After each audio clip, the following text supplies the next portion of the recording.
Chapter 330. Walking out the door, Fan Xian put down the cup of cold tea in his hand. With a clang, the teacup accurately landed on top of the other teacup on the table. The two teacups were stacked on top of each other, and not much tea spilled out. Pressing the teacup against the previous teacup was a very ordinary and casual action. He came down the stairs and quietly said something to Hong Zhu. The two of them left the little building and followed the cold stone path in the palace in that direction. After seeing Fan Xian out of the royal palace, Hong Zhu circled around Taiji Palace and went through the curved stone door to the royal study to give his report. Along the way, he joked with the palace maids and chatted with the little eunuchs for a while. It was an indescribable joy. The eunuchs and serving girls were also surprised. They thought, ever since eunuch Hong Zhu had been at the emperor's side, his status had risen. Even his temperament had become steadier and more ruthless. What had happened to make him so happy? Seeing that the royal study was not far away, Hong Zhu came to his senses and knew that he had acted a bit too much. He quickly stopped in his tracks and grabbed 2 handfuls of snow from the mountain rocks by the side of the road. He fiercely rubbed at his face, forcefully cooling the heated skin on his face. Only then did he relax. He coughed lightly a few times and imitated Eunuch Hong, the ancestor of the eunuchs in the palace. With a deadly serious expression, he pushed open the door to the royal study. At this moment, the emperor was arguing with Shu the scholar about something. Their voices were very loud. This Shu the scholar was truly daring. He did not yield an inch in front of the emperor. He could only vaguely hear that it was some river channel, transfer of funds, and Ministry of Revenue matter. Hong Zhu's ears perked up and he waited to the side. He didn't even dare to breathe too loudly. He knew exactly what it was for Shu the scholar to have the courage to go against the emperor. This winter was a good time to dredge the river. The Hall of Governmental Affairs had already drawn up the rules 2 months ago. They were only waiting for the Ministry of Revenue to gather silver before organizing the various provinces and counties to recruit people and repair the river. However, he had not expected that the Ministry of Revenue would not be able to take out so much silver. The shortfall was too great and seriously delayed the repair of the river. Thus, Minister Fan became the target of public criticism. If it were not for the emperor's protection, Minister Fan would have asked to resign no matter what. The kingdom of Qing was in its golden age, yet the national treasury could not take out enough silver. The Hall of Governmental Affairs asked the Ministry of Revenue, but the Ministry of Revenue did not know anything, only saying that the palace had transferred it. But the palace's expenses had always come from the palace treasury. Could it be that the palace treasury had fallen to such a state? The matter of the palace treasury involved the eldest princess and the face of the royal family. Furthermore, the Overwatch Council had recently been investigating the Chui clan, and the spearhead was pointed at the palace treasury. At this time, the officials in the court could not ask the emperor directly. As a result, Grand Scholar Shu's trip to the palace came about. It seemed that the interaction between the monarch and the minister was not very peaceful. The emperor coughed and vaguely said Fan Xian, Jiangnan, and a few other indistinct words. Shu the scholar's expression finally improved a little. It was as if he believed that after Fan Xian went to Jiangnan, he would be able to solve the Qing kingdom's financial problems. The old scholar lowered his voice, but his face was full of worry. I'm afraid that we won't make it in time. What if there's another flood next year? The affairs of Jiangnan are complicated. Even if Commissioner Fan is exceptionally talented, if you want to sort it all out, it will probably take a year. Even if the heavens are looking out for you next year, what about the year after? The emperor smiled and comforted Shu Wu. Fan Xian will leave in a few days. He should be able to make it in time. Shu Wu made a sound of acknowledgement and left the royal study with a smile. In reality, both monarch and official were experienced and prudent people. How could they truly stop worrying just because a young man like Fan Xian was going to Jiangnan? Furthermore, what Shu the scholar was fighting for was not just these things on the surface.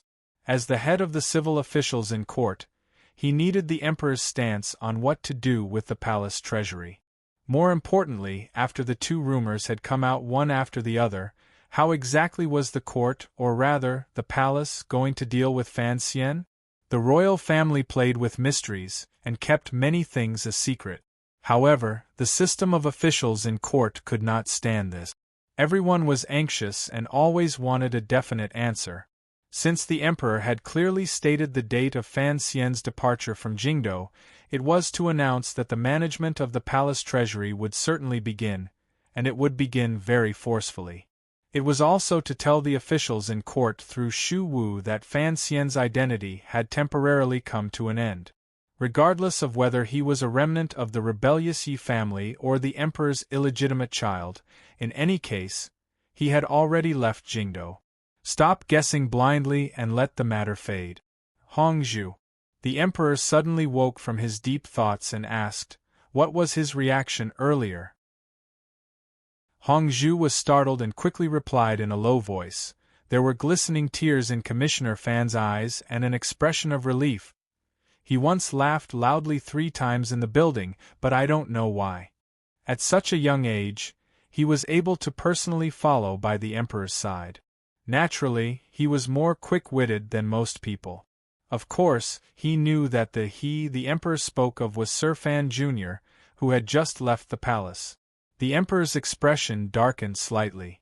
Shortly after, he smiled slightly and said, "This is also good. After letting go, it will be easier to work for the court without any worries." Hongzhu gave a small smile and didn't dare to continue. He was quite frightened by the emperor's following words. "Starting next month, go serve at the empress's side." The emperor caressed a piece of calming jade in his palm and said casually.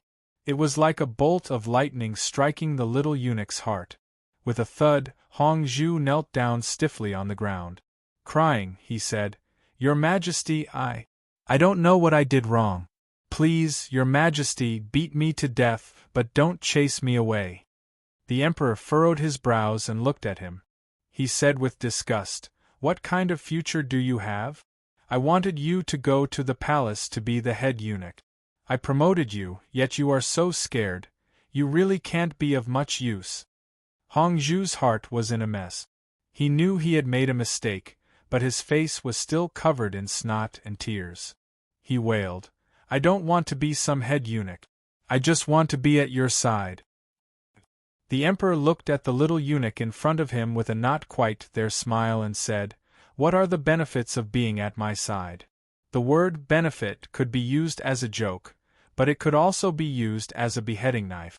Hongzhu raised his head from the ground in a daze. His tear-stained face was stained with dust. He muttered, "Serving by the emperor's side is a servant's face. Glory?" Hongzhu pounded his head like garlic. Sobbing, he said, "I deserve to die. I shouldn't have been greedy." His heart was like a mirror. No one in the palace cared if a eunuch took a bribe, but it depended on the mood of these masters. "How much silver did you take?" The emperor looked at the little eunuch's face covered in dust and tears. His appearance was very funny and actually laughed out loud. Hearing the laughter, Hongzhu's heart calmed slightly. He slowly replied, "I've been in the royal study for 2 months and took a total of 400 liang of silver." The emperor's face suddenly darkened and a chill rose. He coldly said, "Is that so? Then who bought the 800 mu of land in Jiaozhou for you? Your brother's official position. Who gave you the connections? You are very daring. You haven't even been at my side for 100 days and you've already done such a thing." Hongzhu's face was pale. All his hopes turned to dust. He wailed loudly, "I know my crime, I know my crime." He didn't even dare to beg the emperor to spare his life. "Who was it?" The emperor turned around and kicked off his boot. He sat on the couch and began to read memorials again. Hongzhu's face was green and then white. He knew he could not hide it in the end. He gritted his teeth and said, "It was Commissioner Fan." The emperor's expression did not change. He gently made a sound of doubt. Hongzhu suddenly used his hands and feet to crawl to the emperor's feet. Raising his face, he sobbed, "Your Majesty, you can kill me as much as you want, but the heavens can be my witness. I am loyal and devoted to your Majesty. I definitely did not secretly. The commissioner is a good person. I begged him to do this. Please spare him." Only now did the emperor reveal a glimmer of surprise. "Oh?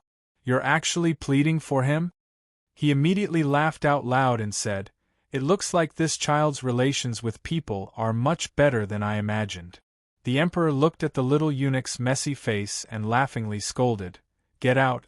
Fan Xian has long reported this matter to me. If I didn't like the fact that you are a little clever, he would have killed you long ago. You're actually pleading for him?" Hongzhu's face was filled with shock and embarrassment. He didn't come back to his senses for a moment. "Still not getting out?" "Yes, your Majesty." Hongzhu's face was sullen, but his heart was overjoyed. He didn't get up and just crawled out of the royal study. As for whether he would be chased to the Empress's palace to be the head eunuch or some other way out, at this moment, he didn't care. After leaving the royal study and running into a side room, Hongzhu finally calmed his panting breath. Only now did he feel how cold the cold sweat on his back was. Accepting a towel, he carelessly wiped the tears, sweat, and dust on his face. In annoyance, he chased all of his subordinates out. It wasn't until he sat alone in his room that he began to feel a lingering fear. Sir Fan Jr. is right. There is nothing in this world that can be hidden from the emperor, the little eunuch thought with lingering fear. If the emperor allows you to be greedy, then you can be greedy. So, you might as well do everything in the open. At this moment, his admiration for Fan Xian was already deeply embedded in his bones. Other than admiration, he felt a great deal of gratitude toward Fan Xian. The other party could guess that the emperor didn't care about the little eunuch at his side being greedy. This was only because Sir Fan Jr. was extraordinarily intelligent. Sir Fan Jr. used this matter to hide the most important matter. This was the key. In the future, if he walked closer to Sir Fan Jr., the emperor would not be suspicious. Thinking of that matter, the little eunuch Hongzhu's eyes narrowed. He was unspeakably grateful. However, he was about to be moved out of the royal study. He didn't know if he would be able to help Sir Fan Jr. in the future. In the carriage of the Li Palace, Fan Xian half closed his eyes and rested. Gouda and the 2 tiger guards had been sent out of the carriage by him. Inside the carriage was Su Wenmao. He closed his eyes and thought. Although he couldn't determine whether or not there were spies from the palace in the Qinian unit, he had run into Wang Qinian and had Wang Qinian pick up these unsuccessful Overwatch Council officials to his side. For him, the people he could trust the most were these people. If he wanted to do something, he could only trust them. "Is there any conclusion to the Yingzhou matter?" he asked with furrowed brows. Su Wenmao was not driving the carriage. He carefully listened to the movements outside the carriage before quietly saying, "Sir, don't worry. After the Yingzhou Zhizhou was imprisoned, he died of illness. He didn't go through the council's methods and used your medicine. The coroner won't be able to find anything." Fan Xian nodded. "If it can be confirmed that it is safe, then don't touch the Zhizhou's family. This matter ends here. You should know what to do." Su Wenmao nodded. He knew that the commissioner had warned him to keep it a secret. For the commissioner to trust him with such a shady matter, it meant that he had finally succeeded in becoming his confidant. But, as a confidant, he had to think for Fan Xian. He still disapproved of this matter in the depths of his heart. Secretly killing a Zhizhou, a 4th-level official, was something that had rarely happened in the many years since the Overwatch Council was founded. In the future, if nothing happened, the entire Overwatch Council would be out of luck. Furthermore, the Zhizhou had no faction and was a pure student of the Emperor. Seeming to guess what Su Wenmao was thinking, Fan Xian smiled coldly. That Zhizhou had no regard for human life and forcibly seized the property of the villagers. He traveled with bandits and massacred villages and exterminated clans. I only took his life, and that was already going easy on him. Su Wenmao said with concern, Sir, although it is so, we never had concrete evidence. The captured bandits are very tight-lipped and refuse to testify against the Zhizhou. Nonsense, Fan Xian said. If I could have evidence, why would I use such methods? Su Wenmao shook his head in disapproval. In the end, it is still too risky. In the worst case, you could write a memorial to the Hall of Governmental Affairs, or even skip the Hall of Governmental Affairs and directly report to the Emperor. Although there is no concrete evidence, the Emperor would still take the Zhizhou for your sake. Fan Xian smiled and shook his head without saying anything more. The matter of that Zhizhou must not be known to the Emperor. He closed his eyes and leisurely rested, but his mind was spinning quickly. The reason he had to deal with the Zhizhou so far from Jingdou was because he wanted to do the little eunuch Hongzhu a favor. A huge favor, one that Hongzhu would have to repay in the future. The little eunuch Hongzhu who worked in the royal study was from Yingzhou. His original surname was Chen. When the Zhizhou who had been killed by Fan Xian was still a county magistrate, he had once forcefully taken away the Chen family business because of a certain mountain product. Unfortunately, the Chen family had produced 2 scholars. Naturally, they did not agree. They crossed mountains and ridges and crossed prefectures to file a lawsuit. They even said they would take the lawsuit all the way to Jingdou. In his terror, the county magistrate made a vicious move. In the middle of the night, he colluded with bandits and forcefully destroyed the Chen family. It was unknown how many people died that night. Hongzhu and his brother were still children at the time. After playing on the mountain, they forgot to go home. They were lucky to escape this tragedy. The 2 brothers were smart. They crossed the mountain that night and begged all the way to Shandong Road. They no longer dared to go to the Yamen to file a complaint. They only struggled to live in the mortal world with great difficulty. Finally, one day the 2 brothers could not endure it anymore. Little brother Chen, who was now Hongzhu, learned a magical martial art and threw himself into the palace with blood in his crotch. After entering the palace, little brother Chen lived a timid life. He was bullied by older eunuchs and pinched by damned old serving girls. Under the humiliation, fear grew. He didn't even dare to say his surname. Coincidentally, one day, little brother Chen was carrying water and passing by the side of Hanguang Palace. He ran into old eunuch Hong sleeping and resting outside the room. The old eunuch was only wearing old clothes from many years ago. He was not wearing palace robes. Little brother Chen did not recognize the other person's identity. He looked at the old eunuch leaning against a broken bamboo chair with a few flies flying around his face. He felt that this old eunuch was so pitiful. They were both people who had fallen to the ends of the earth, but little brother Chen still had a warm heart. Thinking that he had nothing to do, he went back to the room and took out a broken palm leaf fan. He began to fan eunuch Hong to chase away the flies. When old eunuch Hong woke up, it was not like the usual scene in the story where the little eunuch Chen was taught the supreme divine skill and accepted as his little brother, allowing him to do whatever he wanted in the palace and eat and drink well everywhere. It was just the kindness of a fan. Eunuch Hong knew that the little eunuch did not have a surname, so he only gave him one word: Hong.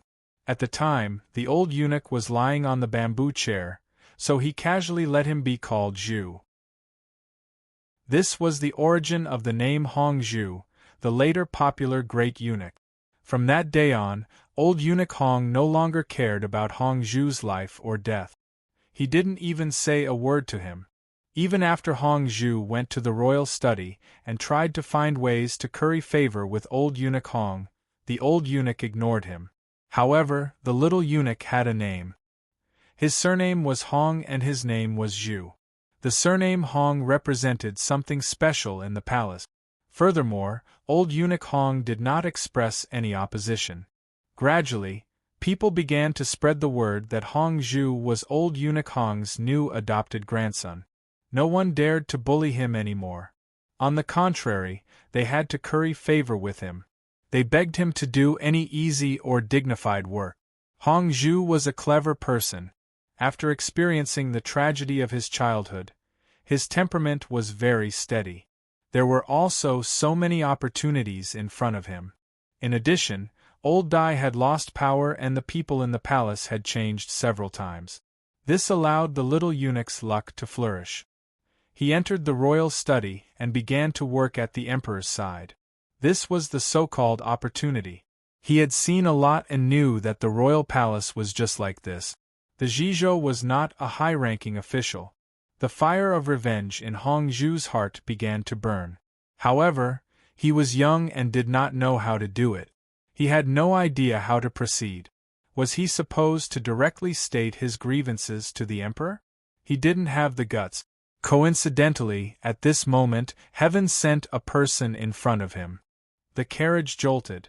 Fan Xian slowly woke up and yawned. His spirit appeared a bit weary.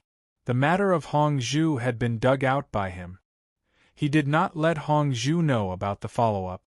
He had only silently done it and only told him today. Fan Xian knew that given the trend of Hong Zhu's development in the palace and the degree of trust the emperor had in him, in less than 3 years, this little eunuch would certainly have considerable influence. At that time, he would casually say a word, and there would be many people from the 6 ministries in court willing to risk their lives for him and help him get revenge. Thus, he had to do it 3 years ago. Furthermore, he had to do it cleanly. He had to do it without threats, show no favoritism, and leave no future trouble. This was a top-notch method of giving favors. The Zhizhou who died was the Zhizhou of Yingzhou. Hong Zhu was recorded as a Jiaozhou person. The two places were very far apart. The case of the family massacre had happened too long ago. No one remembered it. Fan Xian was not worried that someone would guess Hong Zhu's connection to this matter. On this point, he was very careful and didn't tell anyone. In the future, even if the emperor found out that the Zhizhou of Yingzhou had died an abnormal death and found that it was the Overwatch Council who did it, Fan Xian would be able to find a basket of excuses. As long as it had nothing to do with the people around him and nothing important in the palace, the life of a mere Zhizhou, in the emperor's eyes, was not as valuable as his own son's. He lifted the corner of the carriage window and narrowed his eyes to look at the already distant and indistinct corner tower of the royal palace. He wished the little eunuch would be able to soar in there. To be continued. If you want to know what happened after, please log on to www.cmfu.com. More chapters. Support the author. Support original reading. Chapter 331. The carriage stopped in front of the Overwatch Council. Fan Xian got off and walked directly into the council. Along the way, he smiled and greeted the officials he met. This was the first time he had come to the council after the chaos of rumors, so he found that the gazes of the council officials were burning. In reality, many of the lower-level officials did not know who Yi Qingmei was. Every day they looked at those lines of glittering words and that name that looked down on all men. After a long time, they would always feel a familial sense of familiarity and closeness. Under Chen Pingping's deliberate and unintentional connivance, the heads of the 8 bureaus, Zhong Zhuai, and the other old fellows all began to proclaim to their subordinates what kind of business the Yi family had once been and what the Yi family had done for the Overwatch Council. In the end, they raised this theory to the point that without the Yi family, there would be no Overwatch Council. After all, the Yi family had fallen because of the crime of rebellion. At first, hearing their superiors praise the Yi family without restraint, the officials of the Overwatch Council couldn't help but feel anxious. However, they found that the court did not seem to be afraid of this, and Commissioner Fan's other identity was also very interesting. Thus, everyone began to be interested in some of the details of the past.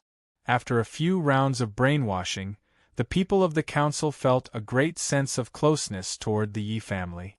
There was a feeling of the relationship between soldiers and water.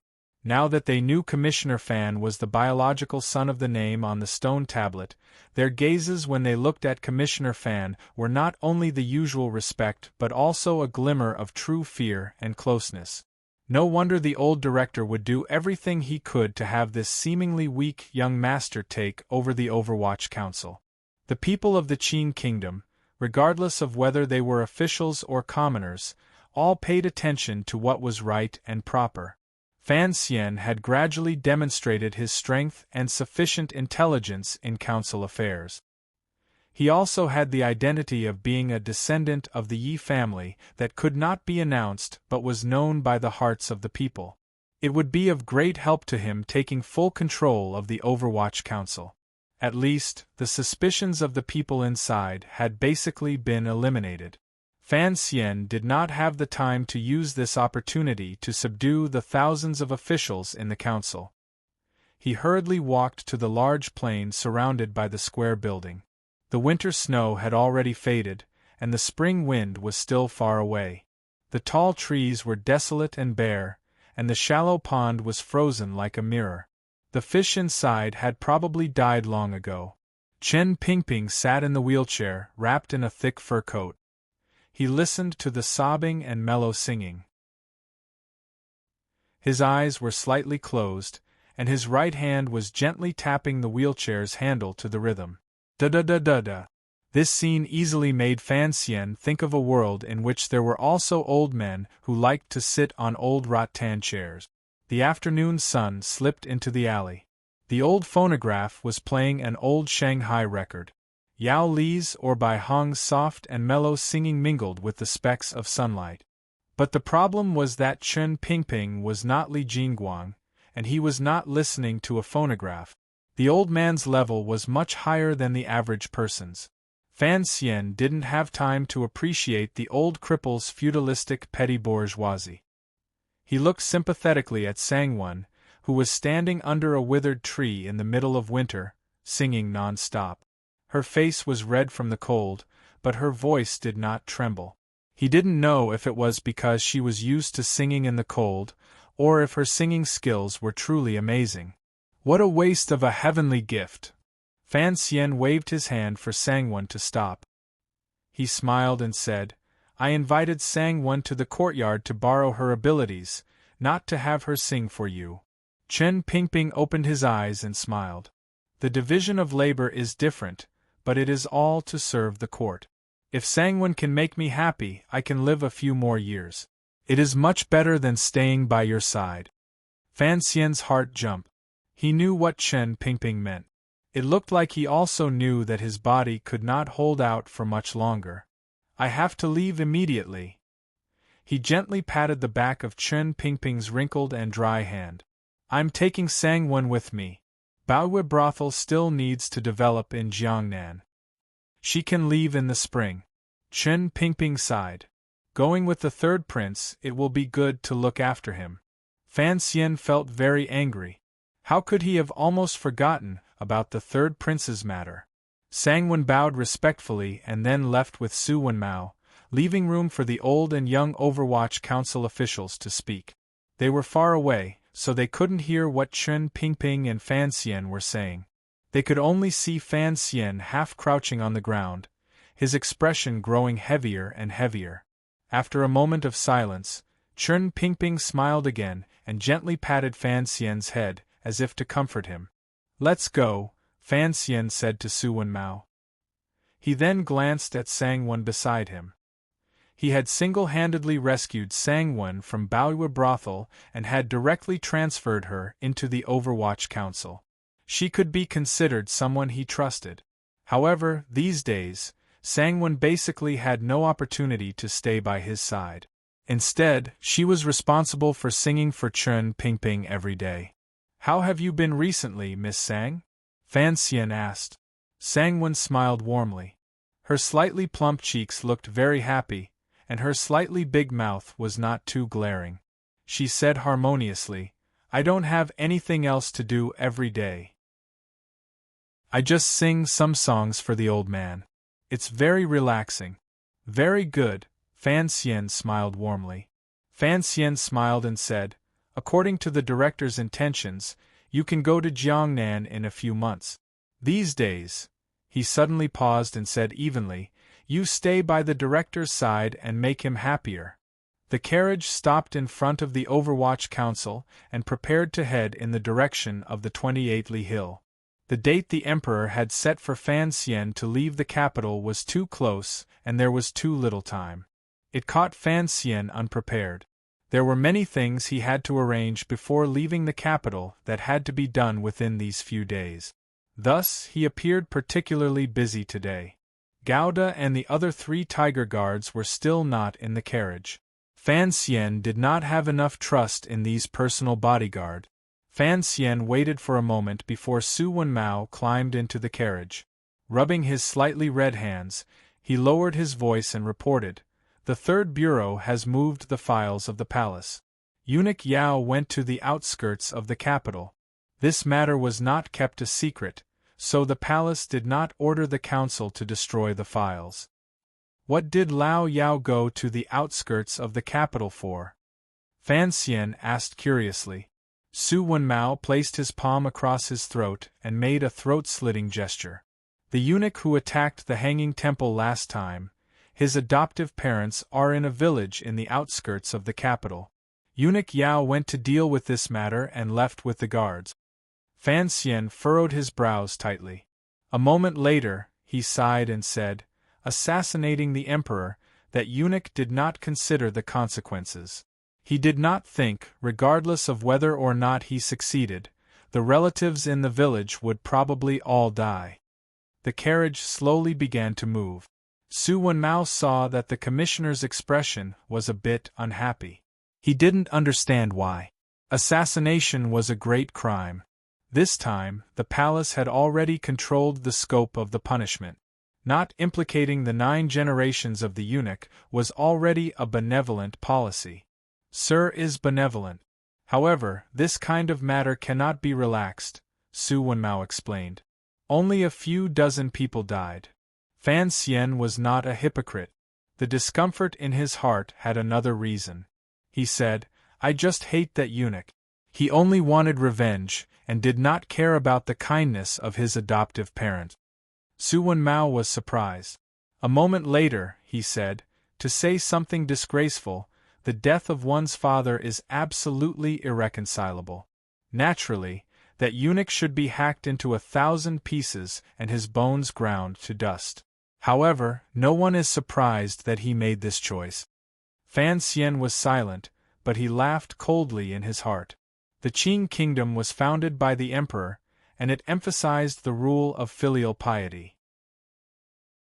The law of the Qing kingdom stipulated that relatives should hide from each other, so he could be judged innocent. A look of disgust suddenly appeared between his brows. However, he could not say this to anyone beside him. He thought about how the eunuch, in order to avenge his father, had abandoned the hard work of his adoptive parents and sent them to their deaths. He felt that it was only right. What kind of dog**t logic was this?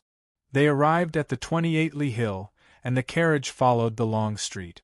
The brightly painted shop doors seemed to be welcoming Fan Xian's arrival. The carriage arrived in front of Qingyu Hall. Before Su Wenmao had time to hand over his visiting card, he heard a few squeak. The large courtyard, which had not been opened for a long time, opened without hesitation to welcome the arrival of a certain someone. Today, the 17 shopkeepers of Qingyu Hall were not in their own rooms, nor were they in the manners of the various princes doing their accounts. Instead, they stood neatly at the door to welcome Fan Xian. Seeing Fan Xian step out of the carriage, the 17 of them knelt on the ground and bowed. Fan Xian hurriedly asked the shopkeepers to rise. He glanced at the familiar 7th in line and nodded with a smile. Shopkeeper Yi was nearly 50 years old, and his eyes were gentle. He knew that outside the door was not a place to talk, and he did not know why this young master dared to come in broad daylight. But he still maintained his calm. He gestured for Fan Xian to enter the hall and take a seat. Another servant went to greet the others. Gouda and the other two shook their heads. They were loyal to the emperor's strict orders and did not leave Fan Xian's side. Fan Xian used his gaze to indicate that Yi De was fine, and then he entered the middle hall. After taking a seat, he ordered Gouda and the other two to stand guard outside the door. At this time, there were no outsiders in the hall. The 17 shopkeepers were a little timid, a little scared, and a little excited. There were rumors outside that the young official in front of them was a descendant of the Yi family, the son of the lady.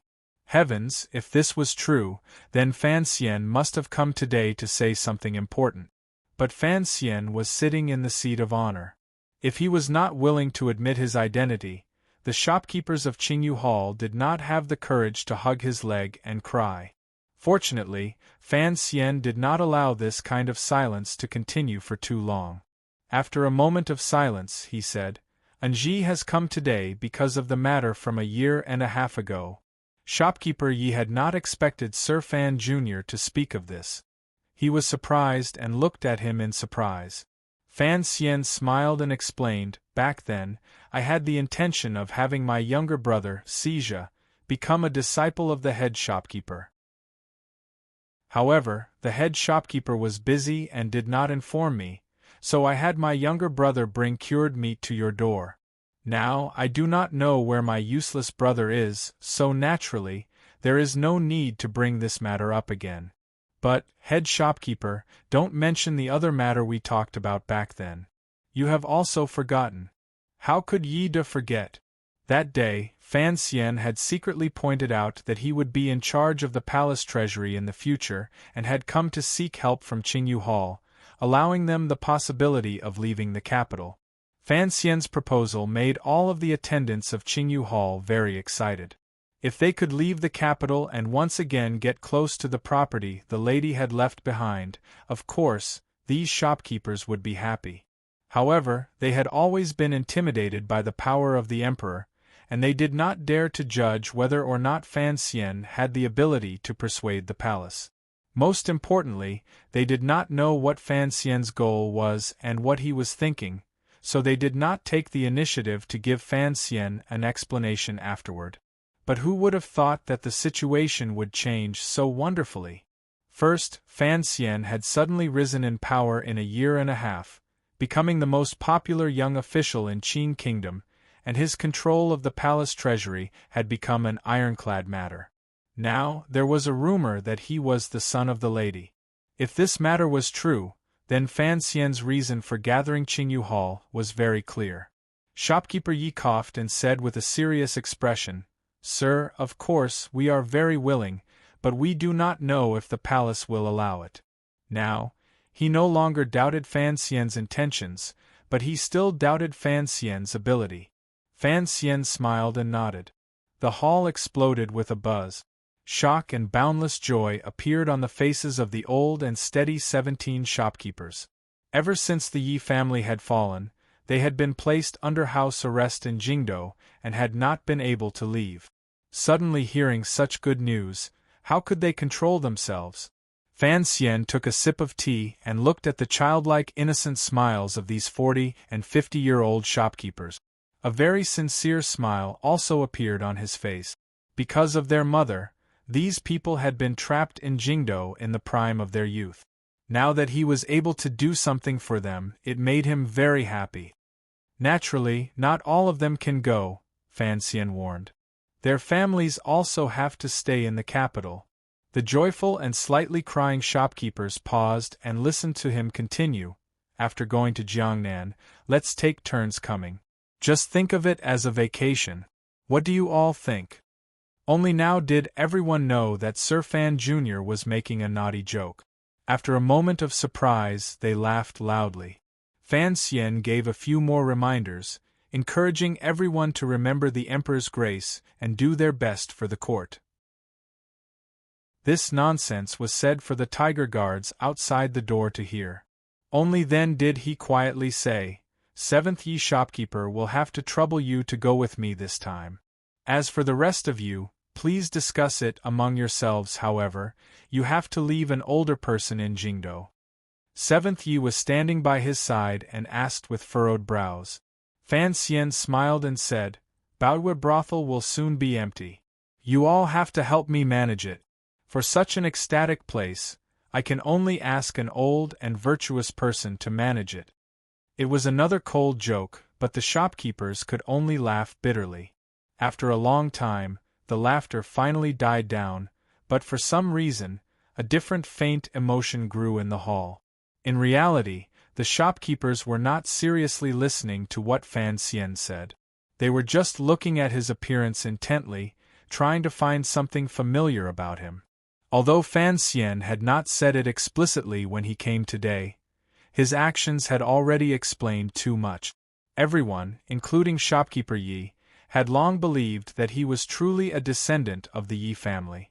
Amidst the silence, shopkeeper Yi was in front. The other 13 shopkeepers stood in 2 rows behind him. Facing Fan Xian, who was sitting in the middle, they lifted their robes and knelt down in unison. We will follow young master's orders. The after effects of drinking too much, headache, it should be gone tomorrow. I am truly sorry. To be continued. If you want to know what happens next, please log on to www.cmfu.com. More chapters. Support the author. Support original reading. Chapter 332. The New Year's festival was Changchun, and it was the annual New Year's festival. Without a doubt, it was not delayed, but there was nothing new. This winter, Fan Xian had not spent most of his time in the Tsang Mountains.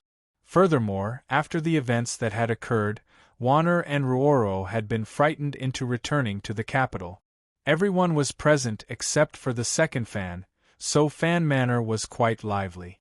There was a thick layer of red confetti in front of the mansion, like a big wedding carpet. The air was filled with the smell of smoke.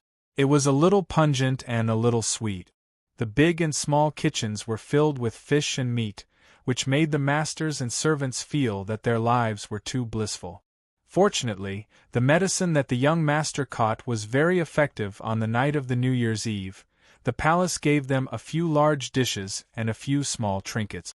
Fan Xian did not pay much attention to it. He was in his room having a difficult conversation with his wife and sister. After solving the confusion of the 2 ladies, he did not wait for them to wake up from their shock and endless confusion. He led them to the front house. After the New Year's Eve dinner was hastily eaten, the family gathered around and played a few rounds of mahjong. Fan Xian lay behind Wanner and crossed his arms. From time to time, he would come up with some bad ideas, and successfully lost a lot of money to the 2 elders. He purposely picked a few classic jokes from his previous life, and finally managed to alleviate some of the strange feelings at the table. The next day, on the first day of the new year, the young people who had been keeping watch struggled to wake up and went to the front hall to pay their respects. Fan Xian was not careless at all. He knelt down on both knees, and under the strange gazes of the crowd, he was calm as usual. He kowtowed to his father 3 times, and with 3 loud thuds, his forehead touched the ground. Old Master Fan stroked his beard and smiled. He was unspeakably comforted. The women went out to play with glutinous rice balls. On the first day of the new year, there were only a few bachelors left in the front hall. Fan Xian walked behind his father and gently massaged his shoulders. Ever since the rumors had spread, perhaps because he had broken through the demons in his heart, Fan Xian no longer kept himself behind a curtain. He began to express the emotions that a son should have. The distance between father and son seemed much closer than before. Minister of Revenue Fan Jian rested while enjoying his son's service. He asked, "How is Xia over there?" Fan Xian respectfully replied, "Not bad. Wang Qinian is a clever man." Fan Jian smiled slightly. "You know many people in northern Qi. I am not worried about that." He suddenly shook his head and said, somewhat baffled, "It's strange, Anji. I see that you treat the northerners quite well, but don't forget that there is a death feud between our two countries that cannot be resolved. There's no harm in using them sometimes, but you can't trust them completely, especially not placing your last hope on them." Fan Xian was slightly startled. He didn't know if his father had guessed something. He chuckled and explained. Fan Jian suddenly asked with concern, "Old Fei treated your injuries, how are you now?" Fan Xian didn't want his father to worry, so he didn't tell him the truth about his jinqi dissipating. He nodded and said, "I'm almost healed. After 2 more months of rest, there shouldn't be anything to worry about." 2 more months? Fan Jian furrowed his brows and said, "Jiangnan is not like Jingdou. The mountains are high, the rivers are deep, and the emperor is far away. Your body is also not as good as it was in the past. You must be careful in everything you do. You cannot be like you have been these past 2 years, fighting to be the first in everything. Once you make a move, you must put the opponent to death." Fan Xian heard the worry in his father's words and also knew that his elder was reminding him. In the battles in the capital, Fan Xian had always been ruthless. Even when facing the eldest princess and second prince, he had never retreated. He had always been ruthless and bold. However, once he went to Jiangnan, faced the officials of the borders, and went deep into the headquarters of the Jiangnan aristocratic families, although it seemed that no one could shake him in terms of power, without his father and Chen Pingping behind him, he should do things more smoothly. Father and son exchanged opinions on the matters after the new year. They also made a sufficiently detailed analysis of what changes the eldest princess would bring to the court after she entered the capital. Fan Jian reminded Fan Xian that he should pay attention to who the scholar, who would enter the cabinet after the new year. Fan Xian didn't understand what his father meant by specifically mentioning that literary master, but he still firmly remembered that person's name in his heart. Fan Jian gently patted the pair of steady and young hands on his shoulder and smiled slightly. "It looks like the Emperor is truly prepared to hand the Overwatch Council to you. In the future, when you are in the council, he will have to find a civil official in the court who can match your reputation and position. This is preparation for the future." When Hu the scholar led the change in the style of writing, he was just a young man in his early 20s. Now he was about 40 years old. In the south of the world, his literary name was flourishing. Before Fan Xian was born, he was truly in the limelight. However, in recent years, his official fortunes had not been smooth. He wandered from place to place among the 7 roads. His position was high, but he had no real power. Now that he had entered the capital, he became the head of the Hall of Governmental Affairs. Fan Xian smiled and shook his head. He didn't plan on interfering too much with court politics, and he certainly wouldn't provoke Hu the scholar. Presumably, he wouldn't take the initiative to provoke him. The father and son chatted a bit more. Fan Xian remembered that the clan still had to worship their ancestors today, so he asked probingly. Fan Xian turned his head and glanced at his son. He sighed and shook his head.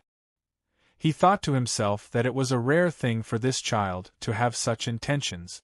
However, he could show his intentions, but he couldn't have his name enter the family records. After all, he still had to worry about the face of that person in the palace. Fan Xian was just trying to see if there was such a possibility. Seeing that his father's reaction was very direct, he knew that he was still dreaming. He felt a bit uncomfortable in his heart. The morning sun shone warmly in the Fan family garden. Most of the people, including Minister Fan, Lady Lu, and Roro, had already gone to the Fan clan ancestral hall where the country estate was. Even the housekeepers, nannies, and serving girls had gone. At this moment, there were only a few people left in the front and back residences. It seemed particularly quiet. "I know you want to go." Wan sat by his side and comforted him in a quiet voice. Fan Xian was reading a book. The Danbo bookstore had printed the first batch of Zhuang's commentary collection. The name was given by Fan Xian, and the words were also written by Fan Xian. According to 7th Yi, the sales were very good. The money was coming in faster than expected, particularly since the Northern Qi court had ordered 10,000 copies at once. It made Fan Xian's wallet bulge again. Hearing his wife's words, he smiled slightly and raised his head. Carelessly putting the book to one side, he made a sound of acknowledgement. What? Worried that I'll take things too hard? Wan smiled and said, Why aren't you worried that I'll take things too hard? Fan Xian gently stretched out his arms and pulled her into his embrace. Sticking to her slightly cold face, he asked with concern, How has your health been recently? Wan misunderstood what he was talking about. Resting on his shoulder, her face showed a slightly worried expression. There's still no movement. Fan Xian laughed out loud and said, Who cares about that unborn daughter? I'm just asking how your health is. Sir Fei treated me the way he treats cows. Now I'm beginning to doubt his ability. There's nothing wrong with my body. Wan thought for a moment and then asked curiously, Why a daughter? A daughter is good. She doesn't have to stand in court and fight battles every day, Fan Xian said with a smile. His way of thinking was, of course, very different from that of the people of this world. Lin Wan pulled away from Fan Xian. Pointing to her heart, she giggled and said, It's not good being a girl either. Marrying a husband and not knowing who he really is. It's not good here. Fan Xian's hand went straight to his wife's soft chest. With a serious expression, he said, Let me see if the problem is serious. The couple joked around for a while, but they couldn't completely put that matter behind them. Wan faintly said, Who would have thought that you were my cousin? Isn't that good? Fan Xian smiled and said, Sister Lin, let me hear you call me Brother Xian. Wan spat, Bah. You're not Jia Baoyu. Fan Xian thought she was right. He was much prettier than Jia Baoyu. He rolled his eyes and left the room. Wan didn't know what he was going to do and was very curious. Unexpectedly, after a while, Fan Xian returned to the room. It was just that. He was wearing tattered clothes that servants didn't often wear. Lin Wan looked at him dressed like a little beggar and couldn't help but burst out laughing. Fan Xian's eyes were wide open and his mouth was wide open.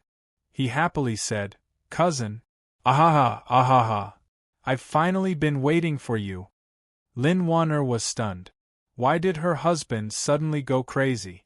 Was it fun to call her cousin like that? She hesitated and asked, Cousin? Fan Xian laughed foolishly and said, I'm your cousin, Hong Qi. Lin Wan was dumbfounded. Hearing her husband speak nonsense with a Jiaozhou accent, she didn't know what to say for a long time. Fan Xian looked at her reaction and felt disheartened. Lowering his head like a defeated soldier, he went out to change his clothes. Husband, earlier what were you doing? Imitating east to west. Fan Xian's face was bitter. Imitating show? Show. It's what people in the South often call coquettish. Don't ask, just think of it as me being coquettish. Fan Xian's level of acting was actually very high. Ever since he was reborn into this world, he had begun to play the role of a naive child, an immortal poet and a saint of love. Acting had always been his strong suit. If it weren't for this, he wouldn't have had the confidence to use such a passionate performance in the palace, in that little building, to deceive the unfathomable emperor. But people always needed rest, so he didn't want to hide too much in front of the people closest to him, such as his wife and his sister. After his past was exposed, Wan was shocked, but she gradually accepted reality. Suddenly, her husband had become her cousin. She only felt a wonderful romantic feeling of being closer to him. But for Ruoro, her brother had suddenly become someone she didn't have any blood relations with. This was something she couldn't understand. So these days, Miss Fan had been intentionally or unintentionally avoiding Fan Xian, as if she didn't know how to face her brother. Her mind was restless. Even Fei Jie's classes were muddled. The manor didn't dare let her go to the Imperial Academy of Medicine to discuss the important matter of saving people with the old masters. Ruoro just hasn't come around, Wanner comforted. Fan Xian smiled bitterly. Am I not still her brother? This truth can't be changed. He closed his eyes and rested for a moment. He then said, after I leave, if things can settle down there, I'll take you there. As for my sister, I think she'll be leaving the capital soon. Hearing these words, Lin Wan'er was very happy. She clung to his shoulder and said, I heard the water in Jiangnan is good. The people born there are all like in a painting. I've never traveled far before. This time, I have to have a good time. Fan Xian teased, don't tell me you're going to see a handsome guy. Lin Wan'er couldn't resist such a naughty joke. Her incomparably round face immediately flushed red. Seeking death, she clenched her fists and punched Fan Xian's body. Fan Xian laughed and caught her pair of small fists. Seriously, he said, the eldest princess has returned to the capital. You have to go see her. Hearing this, all sorts of feelings welled up in Lin Wan'er's heart. Her soft intestines were tangled. She didn't know how to deal with this relationship. Fan Xian comforted her. I know this is very difficult, but you have to learn to tear this piece of paper in half. We don't cross each other's paths and each have our own business. This matter could not be resolved with comfort and persuasion. Fan Xian also understood this, so he could only drop it and not talk about it. On the contrary, it was Wan'er who braced herself and worried about the palace treasury matter on his behalf. Husband, even if you take all of the shopkeepers of Qingyu Hall, I'm afraid you won't be able to control the palace treasury in the shortest amount of time. After all, Mother has run it for so many years. Most of the local officials in Jiangnan have to look to her. She hesitated for a moment and then said seriously, particularly if you take the Yi family elders to Jiangnan, it will easily cause discussion among the people and the court. Fan Xian nodded and calmly said, I also understand, but this matter must be done. The shopkeepers have all been managing the businesses of the manors and manors these years. I also don't completely understand what they are thinking and whether or not they can trust me. However, those things in the palace treasury, if it weren't for them, it would be impossible. The reason the court has kept a close eye on them these years is because they understand the manufacturing process of the palace treasury. This information is of utmost importance to the court. They cannot allow the knowledge in their minds to spread to northern Qi or Dongyi. However, the various businesses of the palace treasury always require technical guidance. That is how they have managed to preserve their lives. Lin Wan'er was silent for a while, then quietly said, Don't look at how these shopkeepers seem to move about freely in the capital. In reality, they have people following them for many years. If they show any signs of leaking secrets, the people around them will immediately kill them. Fan Xian said with slight surprise, I can guess that. However, I don't know which side those people are from. I've checked in the council. The Overwatch Council is only responsible for the periphery. The person responsible for silencing them was not found. They are people from the palace, Lin Wan'er said with a worried expression. They will probably follow you to Jiangnan. The eunuch's subordinates? Fan Xian smiled comfortingly. Ever since he entered the capital, he had a good relationship with the eunuchs in the palace. Regardless of which palace or which faction the eunuchs belonged to, they all deeply regarded Commissioner Fan as a close friend. Don't worry about these things, he said after thinking for a bit. He thought for a bit and then said, Although the matter of the palace treasury has not been carried out, the general situation is already set. Your brother Shirtu probably does not have much of a chance. The battle between the princes will not surface again for at least a few years. I think this is what the Emperor is most grateful to me for, although he did not say it. Lin Wan'er sighed and gazed at her husband in a daze. A moment later, she faintly said, Don't think of things so simply. In my opinion, the Emperor just doesn't like his sons making a ruckus. As for what exactly he is thinking, who knows? Take the second brother, for example. Even if he is currently confined at home, who knows if he will suddenly make a comeback in the future? Fan Xian's heart froze as he listened to his wife continue her analysis. The Emperor is a very special person. Lin Wanner opened her eyes wide, revealing a completely different intelligence and craftiness than usual. He is a ruler of a generation who crawled out of blood and fire. His greatest characteristic is his self-confidence, extreme self-confidence. He doesn't believe that there is anything in the world that can truly shake his position. Thus, the battle for imperial power only brings him annoyance. It's just that as a father, he doesn't want to see his own flesh and blood fighting each other. I think he doesn't care about the title that the crown prince has. Who inherits the throne in the future will actually depend on what he thinks in his heart and how his brothers perform in the years to come. Even these things are not important to the Emperor, Lin Wanner continued in a quiet voice.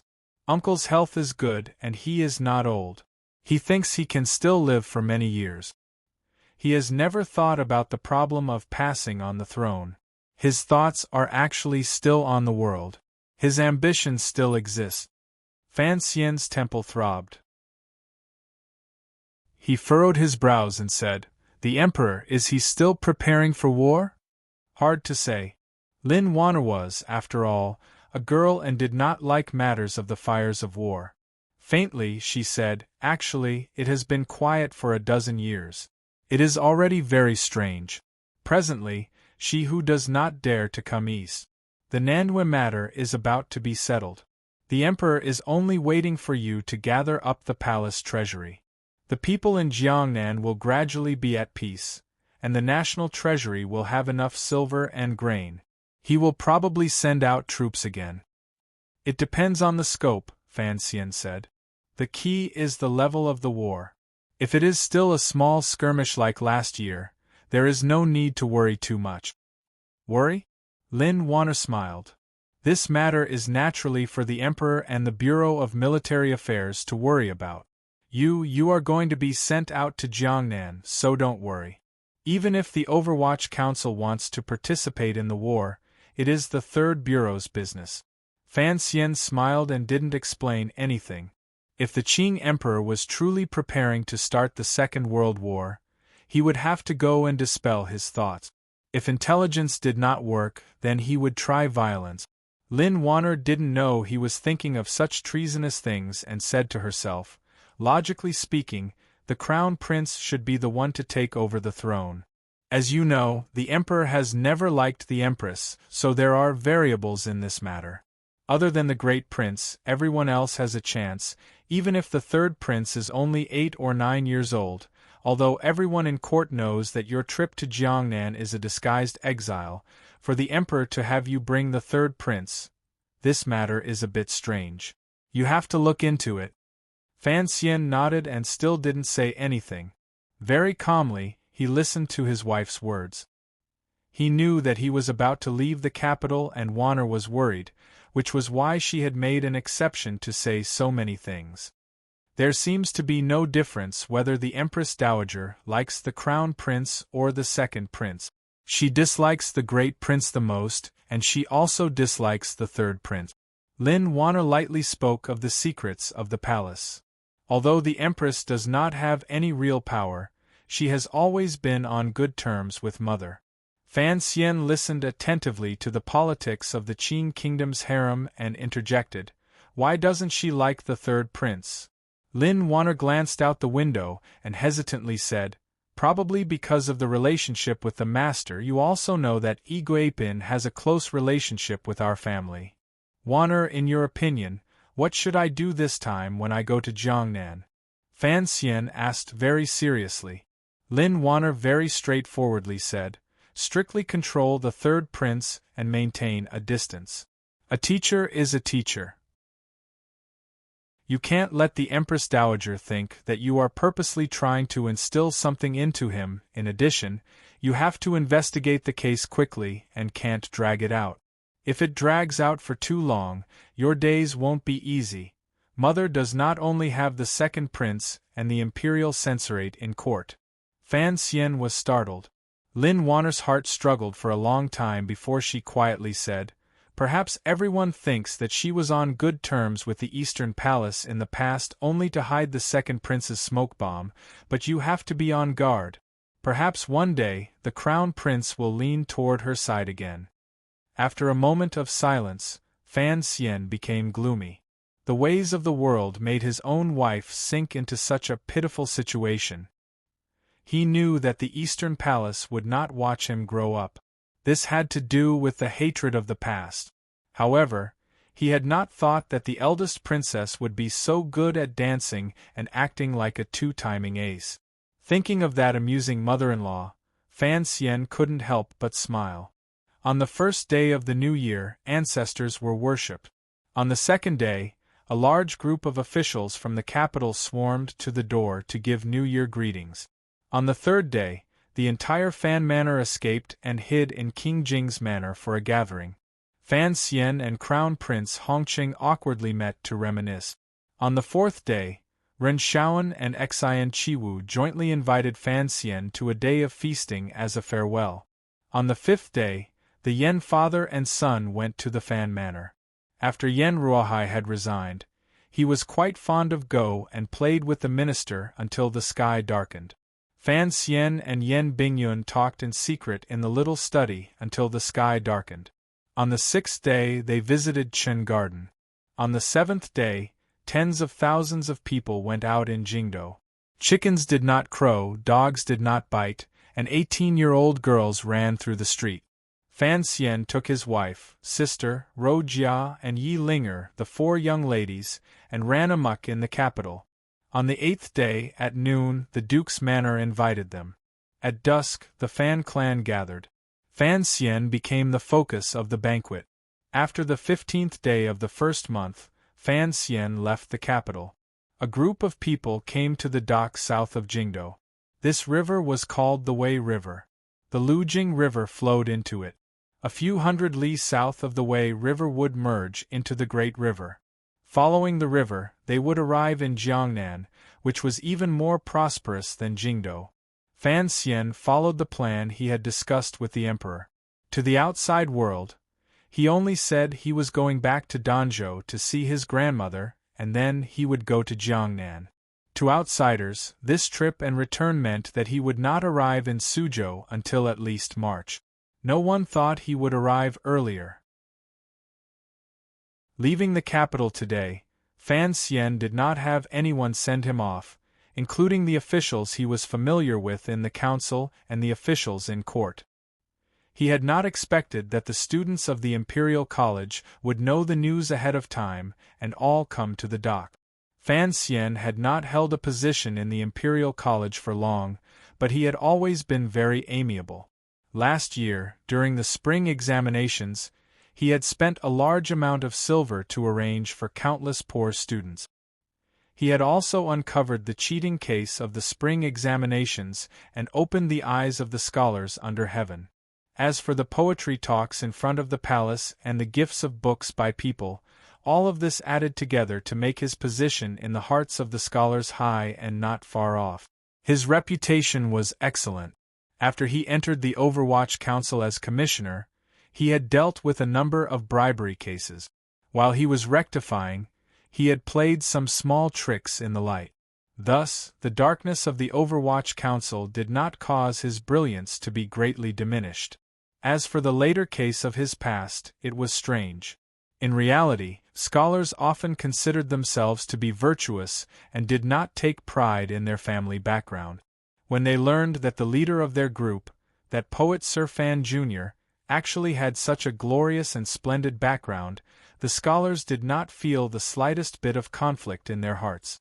On the contrary, they felt an unbearably sour and proud feeling. So what if he was an official? So what if he was a merchant? The leader of us scholars is also a prince. On the pier, whether it was the instructors or the students of the Imperial College, when faced with this scene of parting, they all felt a sense of regret. For a moment, the pier was a boiling cauldron of voices. It was very lively. In the end, Fan Xian drank 3 cups of wine in a row before he finally returned the favor of the scholars. The scene was very lively and glorious. Presumably, it would not be long before the news spread throughout the court. With great difficulty, he managed to persuade the crowd to leave. Fan Xian gently held Wanner's hands and carefully warned her countless times. He also said that he would send someone to pick her up when spring warmed up. Only then did Wanner's tears stop. Wanner watched the distant scholars leave. She suddenly laughed and teased, "Did you tell them?" Fan Xian's cheeks reddened a little. He explained, "I was fulfilling their beautiful wishes." He turned his head to look and saw his sister hiding behind the family's servant girls. Her head was bowed and she did not speak. She did not want to come forward. It was clear that she was secretly crying. Seeing the girl's cowering appearance, Fan Xian did not know why his anger rose for no reason. He pushed aside the people who were sending them off and came in front of Ruoro. He shouted, "What are you crying for?" Ruoro did not expect her brother to come directly in front of her. She jumped in fright and quickly wiped the tears from the corners of her eyes. She stuttered, "No, no, nothing." She suddenly thought that it had already been more than 10 years. Her brother had never been so fierce to her. How could he be so fierce today? After all, he was not her biological brother. He was not as gentle to her as he had been in the past. Thinking of this, she, who was as elegant as a chrysanthemum, could not help but feel sad.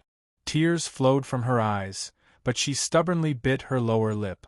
She felt an indescribable sense of tragedy. Seeing his sister like this, Fan Xian was so angry that he laughed. He gritted his teeth and did not know what to do. The servants beside him also quickly moved out of the way. They did not dare to stay next to these 2 masters of the Fan Manor. Fortunately, Wanner came over at this time. She hugged Ruoro and quietly comforted her. She also said that Fan Xian was in a bad mood after leaving the capital, which was why he was so fierce. Only then did Ruoro gradually calm down. Fan Xian was fierce because he could not bear to see his sister sad and purposely avoid him. The anger he had suppressed for the past 10 days was very strong.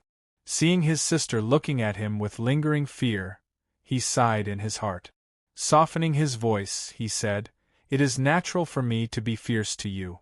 I am your brother and you are my sister. If I am not fierce to you, you should be sad." Ruoro was also an exceptionally intelligent person. Hearing this, she understood the so-called close and distant relationship. If her brother did not see her as his own sister, why would he be fierce to her in front of so many people? The girl thought this through, and a glimmer of happiness appeared on her face. She said to Fan Xian, Then seeing your brother go on a long journey, it is inevitable that you will be sad. Why are you so fierce?" She raised her head and spoke boldly. "Ha ha ha ha." Fan Xian finally laughed. He knew that the knot in his sister's heart had been resolved, and his heart was full of comfort. "Master, if we don't leave now, we will miss the time." On the large ship beside the dock, the servant girl Cece stood with her hands on her hips and shouted loudly at the head of the ship. Fan Xian was going to Jiangnan, so he always had a few close attendants at his side. Cece had followed him since Danzhou, so she was the first choice. Once this girl left the Fan Manor, she returned to the time in Danzhou. Her entire person seemed to brighten. Wanner watched her shout loudly and couldn't help but smile. "Husband, you really spoil this girl rotten." Fan Xian laughed and quietly reminded his sister of some important matters that were about to reach Jingdou. He then, in a shocking manner, pulled Wanner into his arms and fiercely kissed her a few times. Only then did he wave his sleeve and board the large ship by the river. As the saying goes, I wave my sleeve and take away all the silver. Sir Fan Jr.'s departure from the capital had long become the topic of conversation for everyone in Jingdou. Regardless of whether it was in the taverns, tea houses, or deep mansions, they were all discussing this matter. The second prince, who was under house arrest in his manor, listened to the report of his subordinate strategist and sighed. That bastard has finally left. The strategist had no plans and said hatefully, "It's a good thing he left quickly. Otherwise, I would have skinned him to help your highness vent your anger." The second prince was squatting on a chair, scooping out frozen milk soup to eat. Hearing this, he furrowed his brows and didn't speak for a long time. He smiled self-mockingly and faintly said, "No wonder people always say that I am similar to Commissioner Fan, so there is such a story behind it. However, the resemblance is one thing. I am not a match for him. You all have to be clear on this point." He jumped off the chair and looked at the free sky outside the courtyard. A sweet smile rose to his face. "That bastard has finally left. It feels so good, like someone has taken away the poisonous snake behind me." 300 li outside Jingdo, an absurdly long group was slowly moving west. The woman from Xinyang's Li Palace was walking on her way back to the capital. She didn't know that her son-in-law had also chosen to escape Jingdo on this day. Toward her kind expression and attempt to negotiate peace, the other party's reaction was to avoid it. Inside the solemn temple of Qing, 3 li away, there was an extremely desolate yard. In the middle of the yard, there was a tall pile of dry firewood burning fiercely. The fire was so strong that it made the things inside crackle. The emperor held his hands behind his back and looked coldly at the pile of firewood. He looked at the body inside that was gradually turning into black smoke.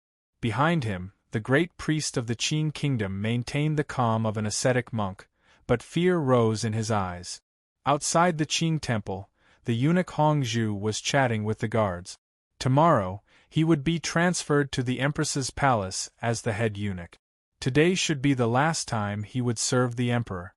A few days later, on the Wei River, Fan Xian stood at the bow of the boat and was silent for a long time. The chilly river surface hit him in the face, but it could not blow into the expensive fur clothing he wore. He had already left the capital, but the reports were still coming in.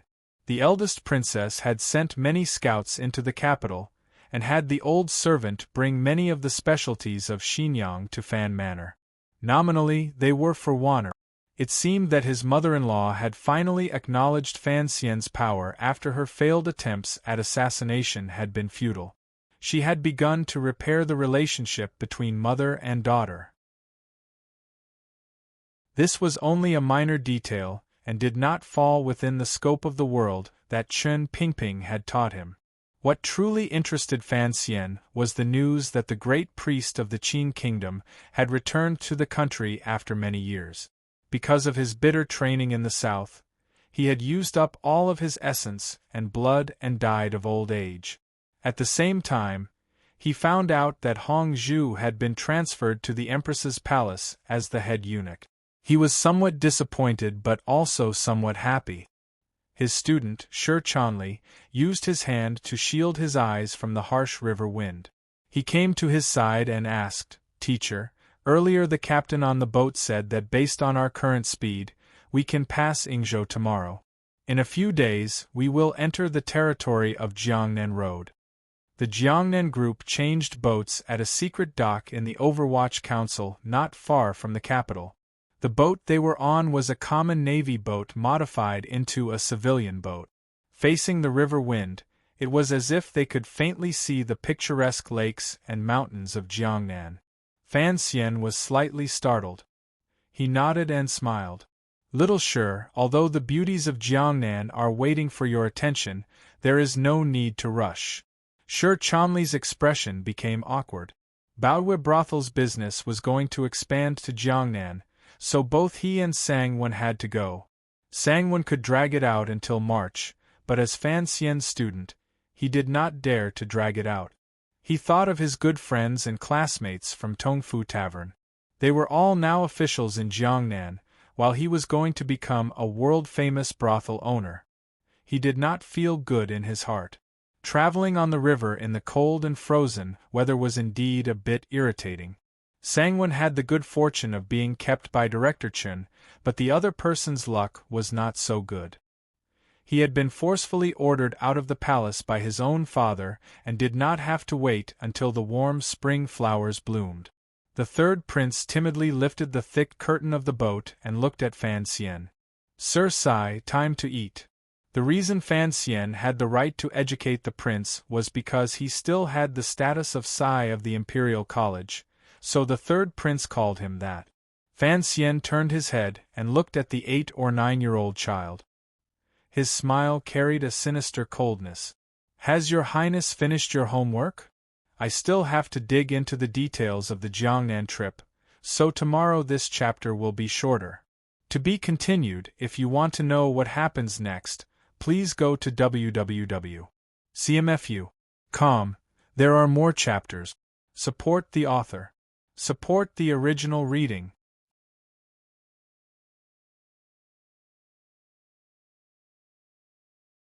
Chapter 333. Yingzhou was located to the north of the Great River and coincidentally surrounded by countless mountains and rivers. To the east was the rich and populous land of Jiangnan. Looking to the northwest was the strategic location of Jingdou in the center of the Qin Kingdom. This prefecture was not far from the two most prosperous places in the Qin Kingdom. It also happened to be at the intersection of the Wei River and the Great River. Although the high mountains and precipitous ridges on both sides of the river brought many inconveniences to transportation, with the river on the side and the center of transportation, logically speaking, it should be a place where merchants gathered, busy, and the people lived happily. However, the present Yingzhou appeared somewhat rundown. It was not that the scenery was dim or the houses were old. It was just that the people walking on the streets had heavy and lifeless expressions. The vendors on the side of the street did not raise their spirit. The pancakes, fruits, all seemed to have gone cold and wilted. Even the docks outside the city were not very lively. Most of the ships that traveled up and down the Qin Kingdom's river chose to dock at the docks downstream and abandon this place. There were only a few scattered ships at the docks. This made one of them, which was almost new, particularly eye-catching. The reason Yingzhou had become like this was because of the heavens. Last year, the great river had flooded and broken through the dam upstream. Yellow waves flowed straight into the plains, drowning countless people and destroying countless houses. Fortunately, the weather had cooled quickly after the disaster, so there were no major epidemics. However, this kind of bone-breaking torment made all of Yingzhou appear lifeless. The second strange official, this Yingzhou Zhizhou, was once the emperor's disciple, but he did not receive any of the emperor's blessings. All day long, he only knew how to be a tyrant in the city, curry favor with the higher-ups, and bully the merchants and common people. He could not even maintain normal public order, let alone repair the river. He only knew how to collect exorbitant taxes and miscellaneous taxes. Furthermore, it was rumored that this Zhizhou had connections with the mountain bandits in the mountains across the river. With such a governor of a province, the people's lives withered. Merchants moved stealthily, and proper merchants could not wait to hide. Who dared to stay in the city? The third strange official, the people of Yingzhou were valiant. Since ancient times, they had a glorious tradition of carrying a hoe to fight against the government. With such a ghost official, there were more and more poor commoners going down the river and up the mountain. However, the situation seemed to have changed a lot this year. First, the Yingzhou Zhizhou had been invited to tea by the Inspection Division of the 4th Bureau of the Overwatch Council stationed in the city. Just as the people of Yingzhou rejoiced in their hearts and thought the Zhizhou was finally about to fall, he was respectfully sent back by the Overwatch Council. Just as people thought in disappointment that Yingzhou would continue to decline like this Zhizhou died. The people from Jingdou investigated for a long time before confirming that the Zhizhou's death had nothing to do with any conspiracy. He had simply died of illness. On the day the Zhizhou died, the people of Yingzhou silently lit countless strings of firecrackers. Naturally, no one dared to say it was to celebrate the death of the god of plagues. Those who did not know the inside story thought the people of Ingzhou had chosen this day to collectively get married. Another change was that the mountain bandits on the other side of the river seemed to have become a lot more well-behaved. The largest mountain stronghold seemed to have been massacred within a day, and the mountain bandits were scattered. It was said that a great figure of Jianghu had come from Jiangnan and was trying to subdue this group of forces. The people of Ingzhou were not happy for long. They thought they had celebrated the little new year early. Because the Zhizhou had died, the court would send another Zhizhou next year. Once the mountain bandits collapsed, there would immediately be another large group of mountain bandit. The lives of the common people would still be so difficult.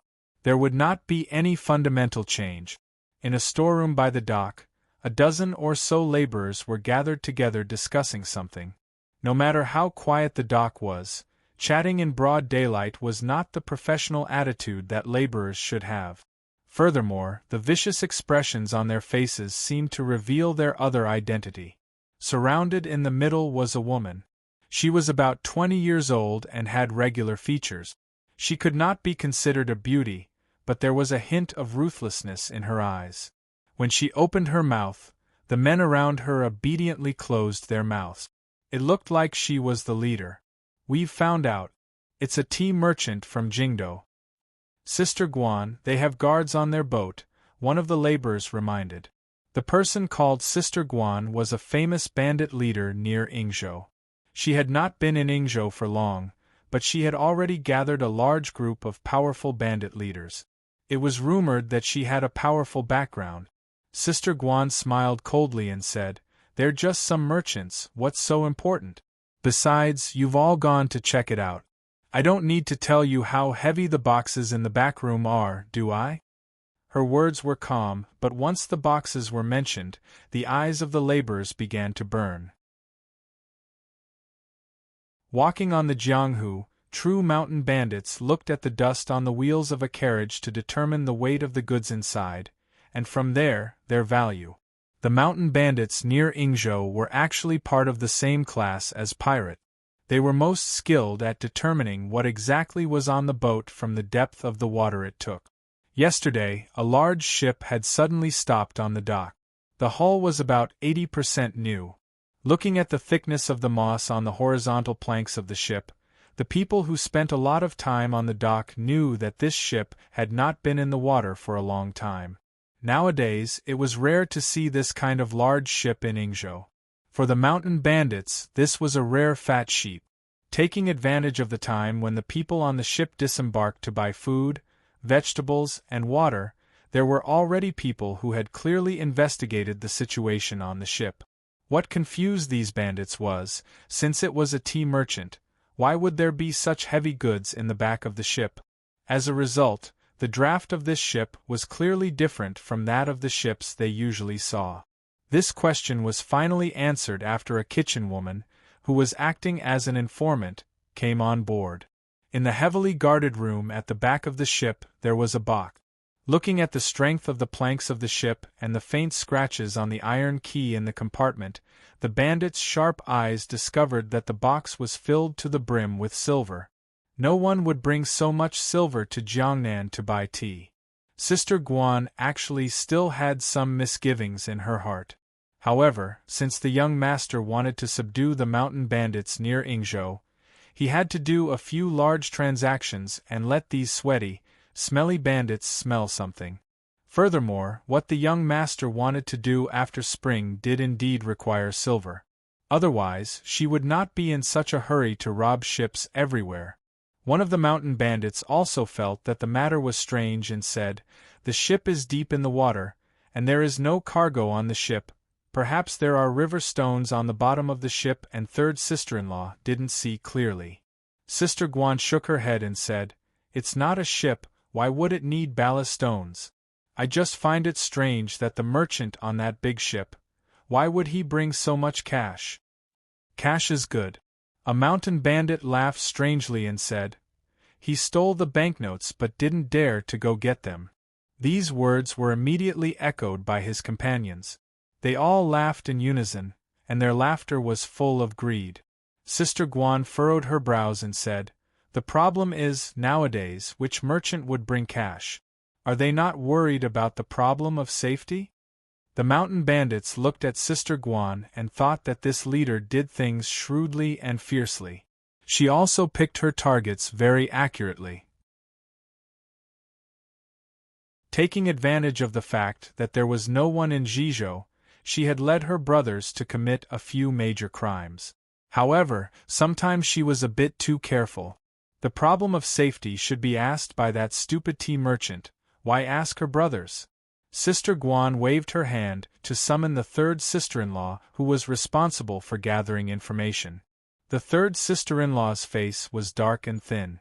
She said fawningly, "Don't worry, there are only a dozen or so guards on the ship, along with a servant girl and a child.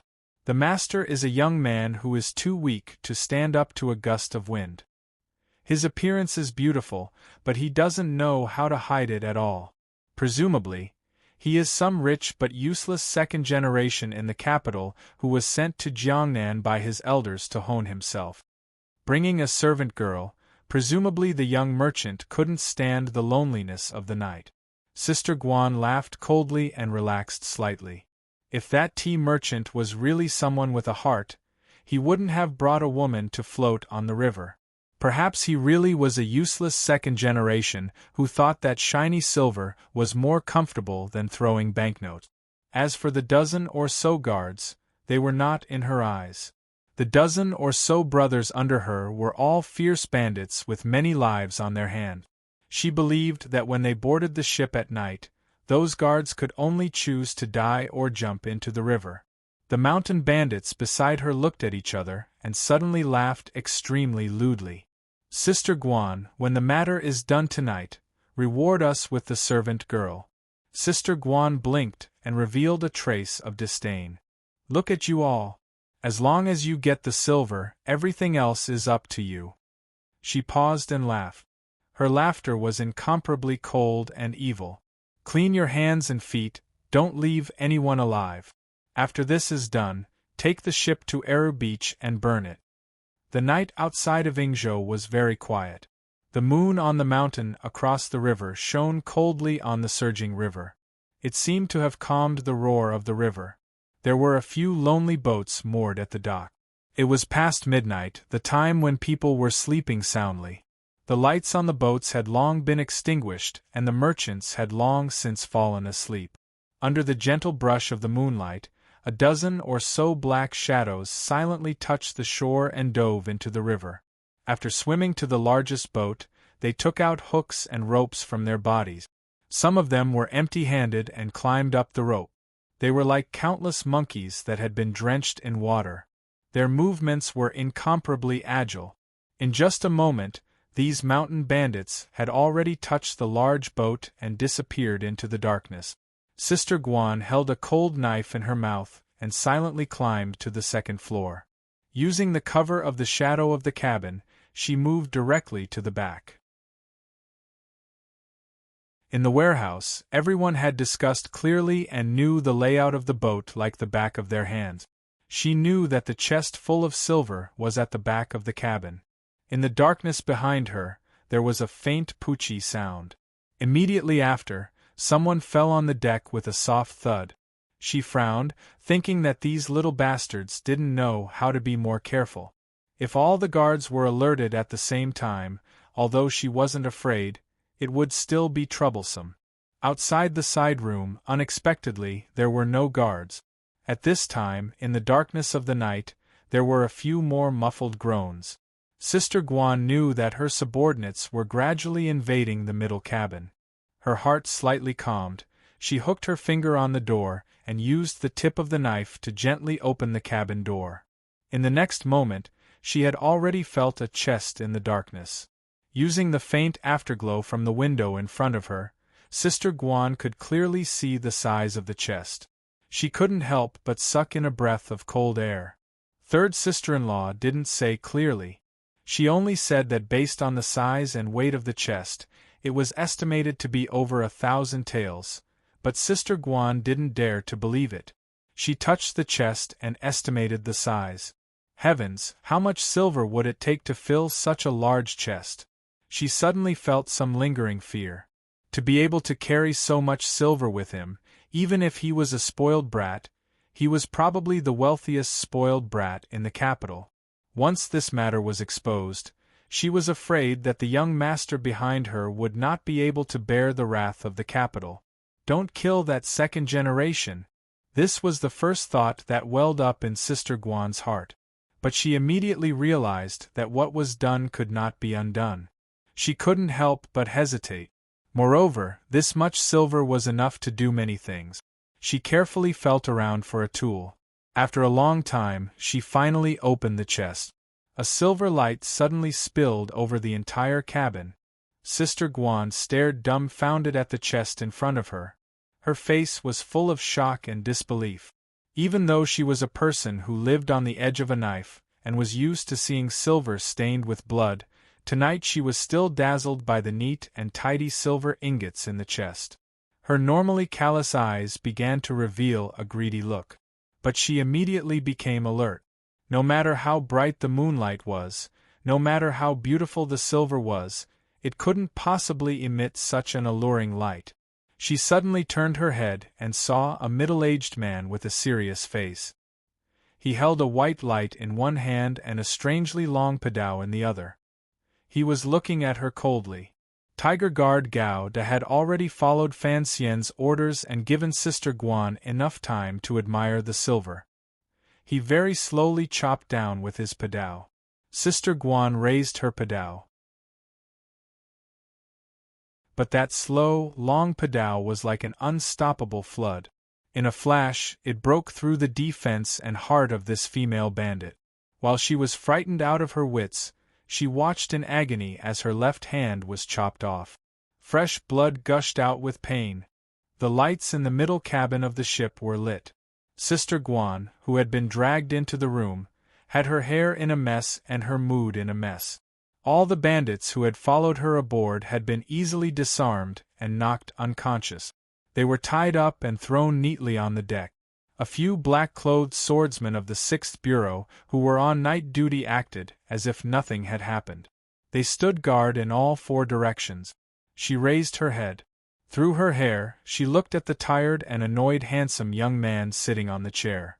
For some reason, her heart shivered. Who exactly lived on this ship? To be able to use so many aces as guards, and the person who had used the padao earlier was actually a master of the knife. At this moment, she naturally understood that the young prodigal son third sister-in-law spoke of was certainly not an ordinary tea merchant. Guan Wumei. The young man on the chair glanced at the female bandit, who had lost an arm but still had a fierce expression on her face. He yawned and asked with a face full of interest. The young man was Fan Xian. He had stopped the ship in Yingzhou to deal with the aftermath of Hong Zhu's matter.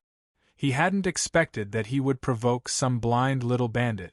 However, he could tell at a glance that the woman in front of him was the female bandit in the Overwatch Council's files. He couldn't help but feel happy. He hadn't thought about how to start the Jiangnan matter, and now one had delivered itself to his door.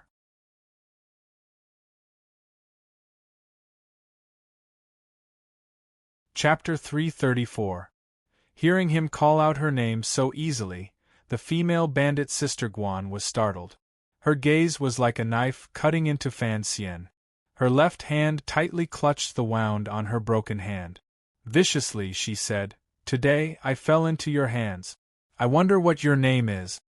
Fan Xian sat on the chair and picked at his ear as if he did not feel the other party's venomous gaze. He smiled and said, "I am the master and you are the thief.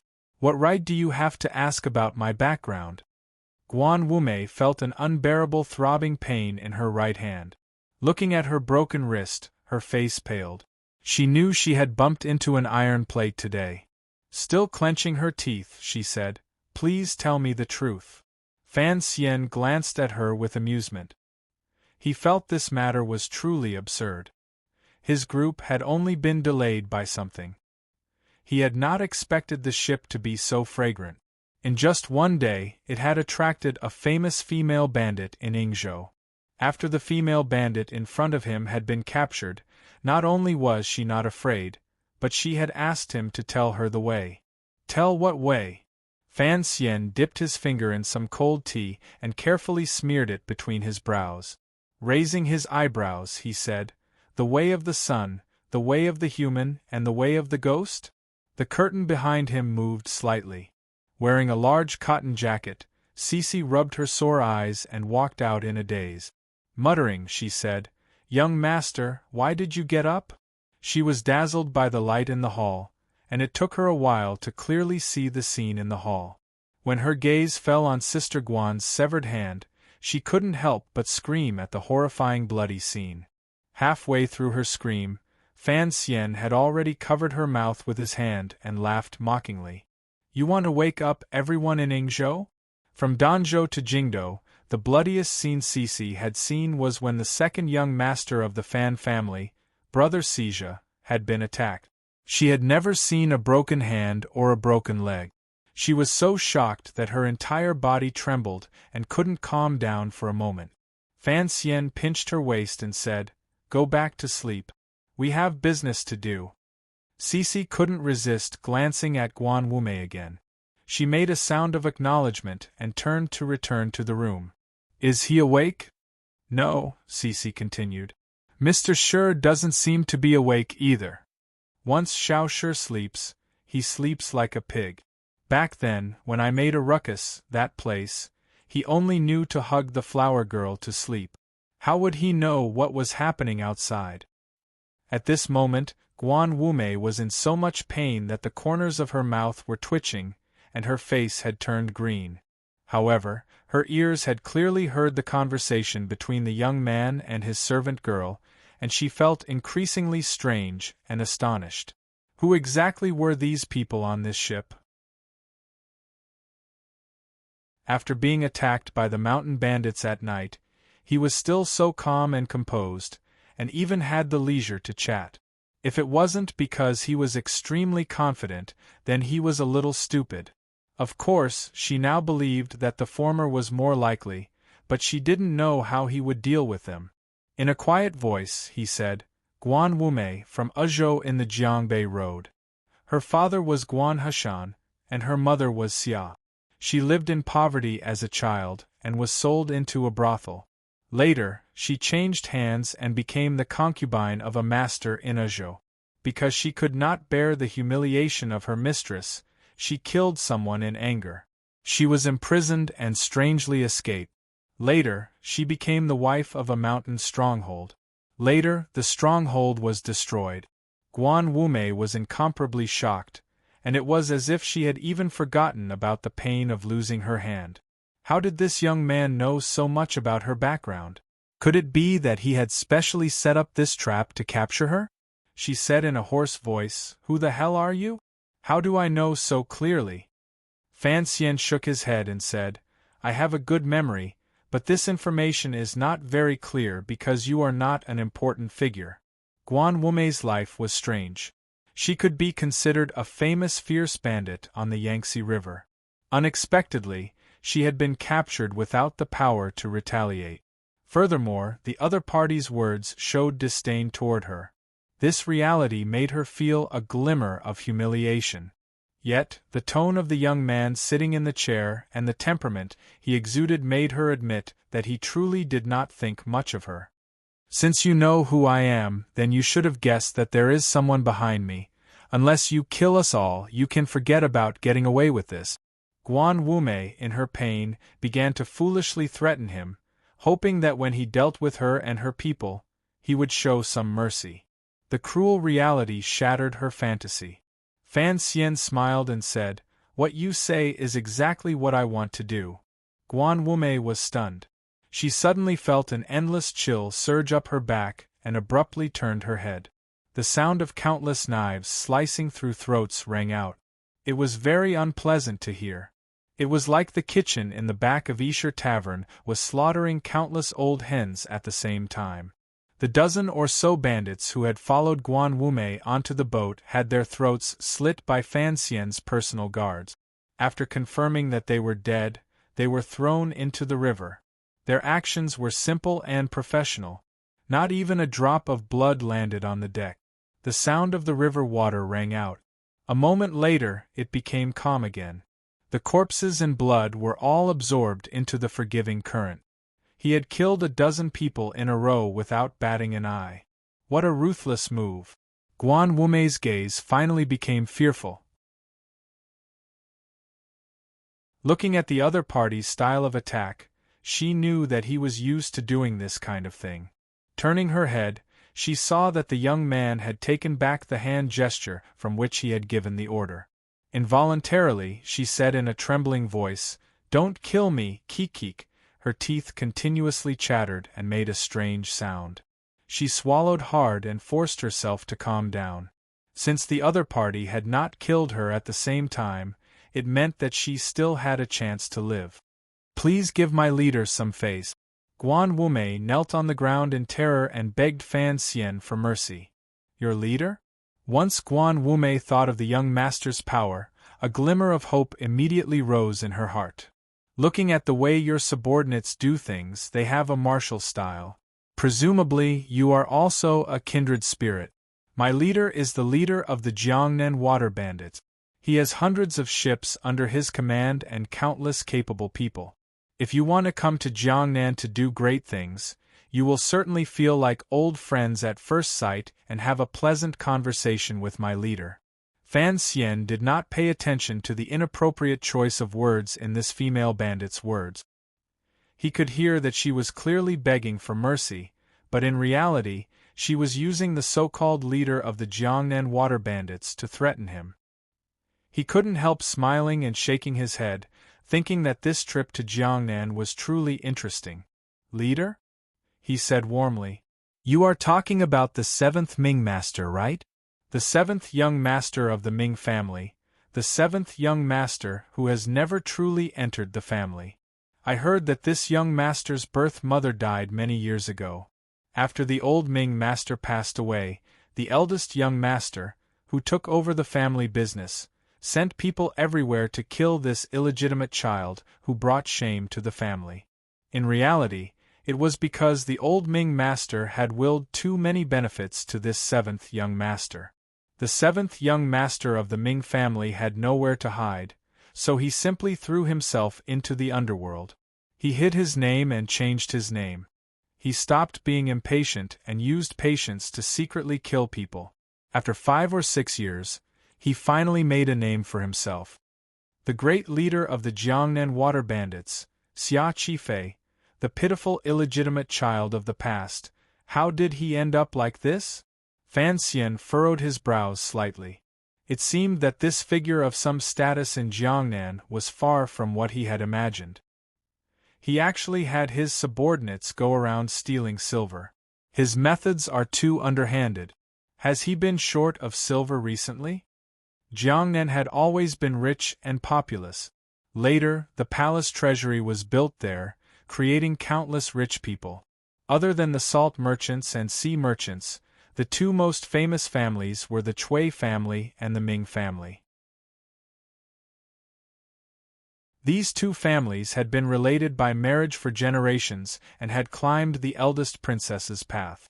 No one knew how much money they had made by relying on the palace treasury. The Cui family was responsible for the palace treasury's smuggling routes to the north. According to the Overwatch Council's investigation, the Ming family should be responsible for the palace treasury's smuggling to Dongyi, as well as the overseas business. Fan Xian had come to Jiangnan to take over the palace treasury. Now that the Cui family had fallen, the first thing he had to do was shock the Ming family. Before he left the capital, he had done his homework.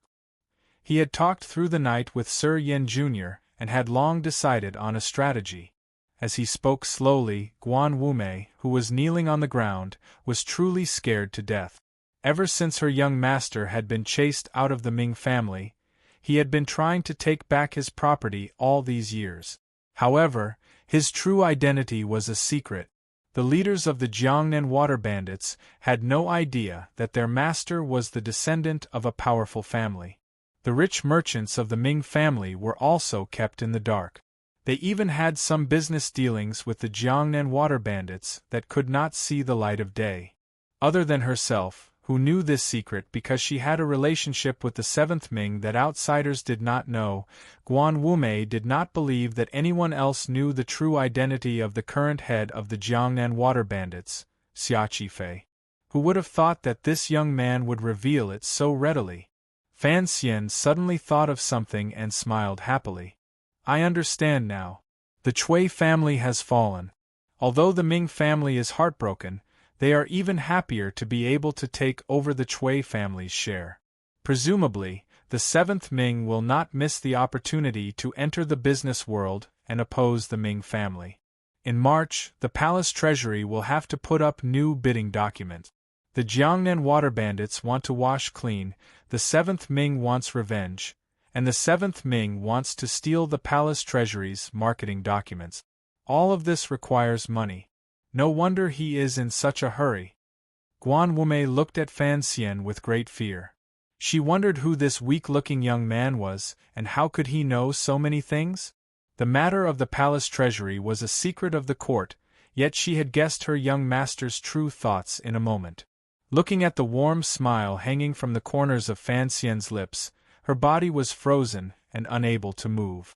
The seventh Ming's table manners are not very good. A few hundred liang of silver is not too little. Fan Xian sighed. Before coming to Jiangnan, he had been curious about the seventh Ming that the Overwatch Council had secretly investigated. After all, his background seemed to be similar to his own. Now that he found that his methods were not very clever, he couldn't help feeling disappointed. He sighed to himself and lowered his head. Only then did he notice that Guan Wumei had already lowered her head and was speechless. He smiled apologetically and said, "Sometimes I like to talk to myself. Don't worry, I'll help you stop the bleeding in a moment." Guan Wumei asked, "Why didn't you kill me?" Fan Xian thought for a moment and then said, "I am not someone who likes to kill people.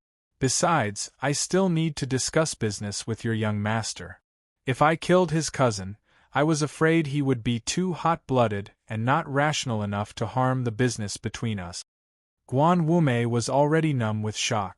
Since he could find out the young master's true identity, he could also find out her relationship with him. However, he said, "Business?" She hoped to be reborn and said with difficulty, "Sir, my leader is downstream." At this moment, she guessed that Fan Xian might also be the representative of some large power in Jingdo, which was why he had so many ace guards and knew so many secrets. Gritting her teeth, she said, "Tonight we are in the wrong. In the future, we will definitely send an apology gift." Hearing the words at the beginning, she had thought that he would let her go. Unexpectedly, the young master sank into deep thought and didn't speak for a moment. She couldn't help but say in despair, "Sir, we are all walking the Jianghu. You have already killed a dozen of my subordinates. Is that not enough to quell your anger?" "Jianghu? Does this world really have Jianghu?" Fan Xian smiled slightly. "Furthermore, killing is not to quell anger. It is just a way of handling affairs.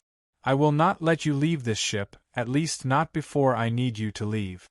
I don't want you to let your mouth slip and reveal your identity and bring unnecessary trouble to Jiangnan." Guan Wumei didn't understand his words, but she could at least hear the powerful confidence in them. In her despair, she said in a hoarse voice, "The matters of the Jianghu are the matters of the Jianghu. What exactly do you want to do?" The cabin was completely silent. After a moment, Fan Xian smiled lightly and said, "You misunderstand. I am not a Jianghu person." He propped up his chin and looked with interest at Guan Wumei's pale face. "I don't have the time to pay attention to a place like the Jianghu that fights and boisterous fights." Guan Wumei felt that he was becoming more and more mysterious and couldn't resist asking, You, who exactly are you?" "Me?" Fan Xian thought about it seriously. "I am a useless second-generation young master who is sitting around eating and waiting to die. Of course, I could also be the biggest second-generation young master in Qin Kingdom. Thinking of the guesses her group had made before they boarded the ship, Guan Wumei almost spat out a mouthful of blood. "You are a thief." Fan Xian stared into her eyes and said each word clearly. "And I am a thief. Since you have boarded my pirate ship, of course, as the master, I have to take good care of you. Of course, your seventh young master will also board my pirate ship soon, and he can forget about leaving it for the rest of his life." Guan Wumei finally understood that he did not want to do business with the seventh young master. He wanted to subdue him for his own use. She cursed hatefully. "Wishful thinking! You are only fit to wipe my young master's boots." Fan Xian was not angry. He chuckled and left the chair. He took out a golden needle and pricked it a few times between her elbows to help her stop the bleeding. He wanted to say something but suddenly felt there was no need. He thought to himself, "Your seventh young master will probably sincerely want to wipe my shoes in a few days. I just hope you won't be too surprised when the time comes." After everything was taken care of, the sailors who had been on the lower deck came up to the deck. They lifted large buckets from the river and washed away the spots of blood. Although only Guan Wumei had spilled blood on the ship, there was too much blood from her broken hand. It took some effort. After cleaning, the night wind rose again. Everyone yawned and went back to sleep. The ship recovered its calm as if nothing had happened earlier. "Go to sleep. There will be people on duty in the second half of the night," Fan Xian said as he glanced at Gouda. According to the rules of the Qin Kingdom, personal guards were always divided into 2 shifts. However, Fan Xian had forcefully changed it to 3 shifts. Although there were fewer people in each shift, he believed that the capitalists of that world must have their reasons for dividing workers into 3 shifts. Thinking about it, efficiency was guaranteed. Lifting up the thick curtains, he walked along the corridors between the 2 cabins until he reached the end. Fan Xian stopped and turned his head to glance at Shi Chanli's room. The scholar was indeed sleeping soundly. Su Wenmao had long woken up and was standing guard at the door with a face full of exhaustion. It was late at night, so the 2 of them did not say anything. Walking to the opposite side of his room, Fan Xian said something to the tiger guard standing guard at the door. He then gently pushed open the door and entered. He walked directly to the side of the bed and sat down. Looking at the little boy in the blankets, he was speechless for a long time. The third prince's features were regular. At such a young age, he had a delicate and pretty appearance. However, Fan Xian knew that this kid was much stronger than his true age. The boat rocked gently. He pulled up the blankets on the bed to cover the other's shoulders. The wind on the river was cold. It would not be good if he froze. At this moment, the third prince's tightly shut eyes moved slightly. Fan Xian laughed soundlessly. The child had probably woken up a long time ago and was just pretending to be asleep. He immediately thought of the fact that a child of 8 or 9 was even more awake than Shi Chanli. The burden on his heart was probably not enough. Thinking of this, he couldn't help but sigh faintly in his heart. Living in a royal family, it was indeed easy for those filth and power schemes to raise freak. Sometimes the little boy was hateful, but he was not necessarily pitiful. He couldn't be bothered to expose the little tricks of a child. However, he occasionally lost focus and thought of the matter that Warner had reminded him of. In his heart, he had a completely different idea. However, he could not make up his mind right now. The shopkeepers of Qingyu Hall were not on the southbound boat. Since Fan Xian had secretly come to Jiangnan to visit his family in the direction of Danzhou, he had done it very effectively. In the middle of the Wei River, the fake commissioner had already led the group of carriages east. Along the way, there were black knights protecting them. They also led the shopkeepers. Presumably, everyone in court would think that he was in that group of carriages. No one would think that he had already arrived at the intersection of the Wei River and the Great River. Although they were going by water, and could not have the Black Knights provide the fastest and most powerful support, Fan Xian was not worried about the problem of safety. There were 7 tiger guards on the boat and swordsmen from the 6th Bureau. With so many aces and assassins gathered on one boat, unless a great grandmaster personally came, no one in this world would be able to touch a finger of his. His warm palm gently patted the back of the 3rd prince, but his face was looking to the other side. It seemed that he was lost in thought. Currently, the most valuable person on the boat was actually this prince. With such a protective talisman at his side, even if he wanted to use his special authority to move the provincial army, it seemed that he would be able to find a good reason. The current scene was actually somewhat against the rules, but Fan Xian had always been a daring person and had no fear of the dignity of the royal family. Reluctantly bringing the 3rd prince along as a student was already giving the emperor and Igu Apin enough face. After confirming that everything was normal, Guan Wumei, with a broken arm, was escorted into a simple cell on the lower level. Only then did Fan Xian completely relax. Rubbing his slightly swollen temples, he returned to his own bedroom. Raising his eyes, he saw Cece half leaning against the side of the bed sleepily. She had one hand supporting her chin. Her entire body swayed left and right with the gentle rocking of the boat. The girl was interesting. She just couldn't fall down like this. Fan Xian chuckled. He knew that she would wait for him to rest first before she was willing to sleep. He didn't dare make too much noise and tiptoed over. One hand went under Cece's armpit and the other wrapped around the crook of her leg. The girl was wearing a large, half-worn robe and was very round. It was like he was holding a large, hairy bear. Carefully moving Cece onto the bed, he didn't want to disturb her dream. Unexpectedly, she still opened her eyes and woke up. The haziness in her eyes disappeared in an instant. Forcing herself to sit up, she smiled and said, "I'll make blankets for the young master." Fan Xian quietly scolded with a smile, "You already slept earlier. Why are you making blankets? You're all sleepy and confused. Hurry up and go to sleep." Cece covered her mouth and smiled. "The blankets are cold again. When you were little, the young master didn't like to crawl into a cold blanket. Didn't you always let me warm it first?" Hearing these words, Fan Xian was slightly startled. Looking at the girl in front of him, he couldn't help but think of the days the two of them had spent in the old manor in Danzhou. In a flash, 2 years had passed. He had been busy fighting for power, getting married, and going on diplomatic missions. Intentionally or unintentionally, he and Cece had grown distant. Fortunately, Cece was still so considerate toward him. Involuntarily, a faint warmth welled up in his heart. He smiled and said, "Are you going to warm my bed today?" These words were a bit frivolous, but both manners knew that Cece would one day open her face and enter a room as a senior servant. She had long prepared herself mentally. Suddenly hearing these words, her face blushed slightly.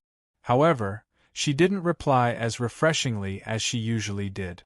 She only took off her outer robe and shrunk into the young master's blankets, only leaving a head of black hair exposed outside the snow-white blankets. It was incomparably alluring. Fan Xian was slightly startled. A moment later, he took off his clothes and crawled into the blanket. When the two of them were in Danzhou, they had grown up together. They had often laid in the same bed and fooled around in the same blankets. Other than that last moment, they had long done all the intimate things they were tired of doing. The lights in the cabin were not extinguished. Fan Xian embraced his senior servant from behind. His arms circled in front of her body and held her slightly cold hands. His chest pressed against her back. Listening to her breaths in front of him, he unconsciously held her tighter. "I'm 20, young master." Cece gently bit her lower lip as she spoke. Her words were filled with grievance and bitterness. Fan Xian didn't say anything. Smelling the faint fragrance coming from Cece's head and feeling the bouncy body in his arms, He very easily brought his mind back to the circumstances of his time in Danjo. His entire person felt incomparably relaxed and at ease.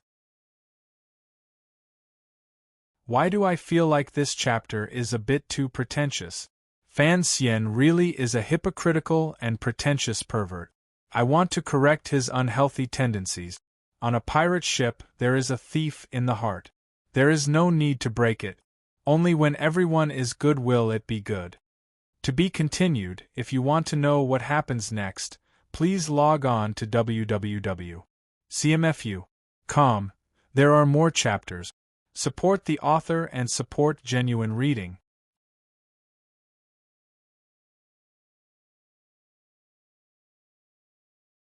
Chapter 335. Unable to sleep in the middle of the night, the river wind outside the cabin sang.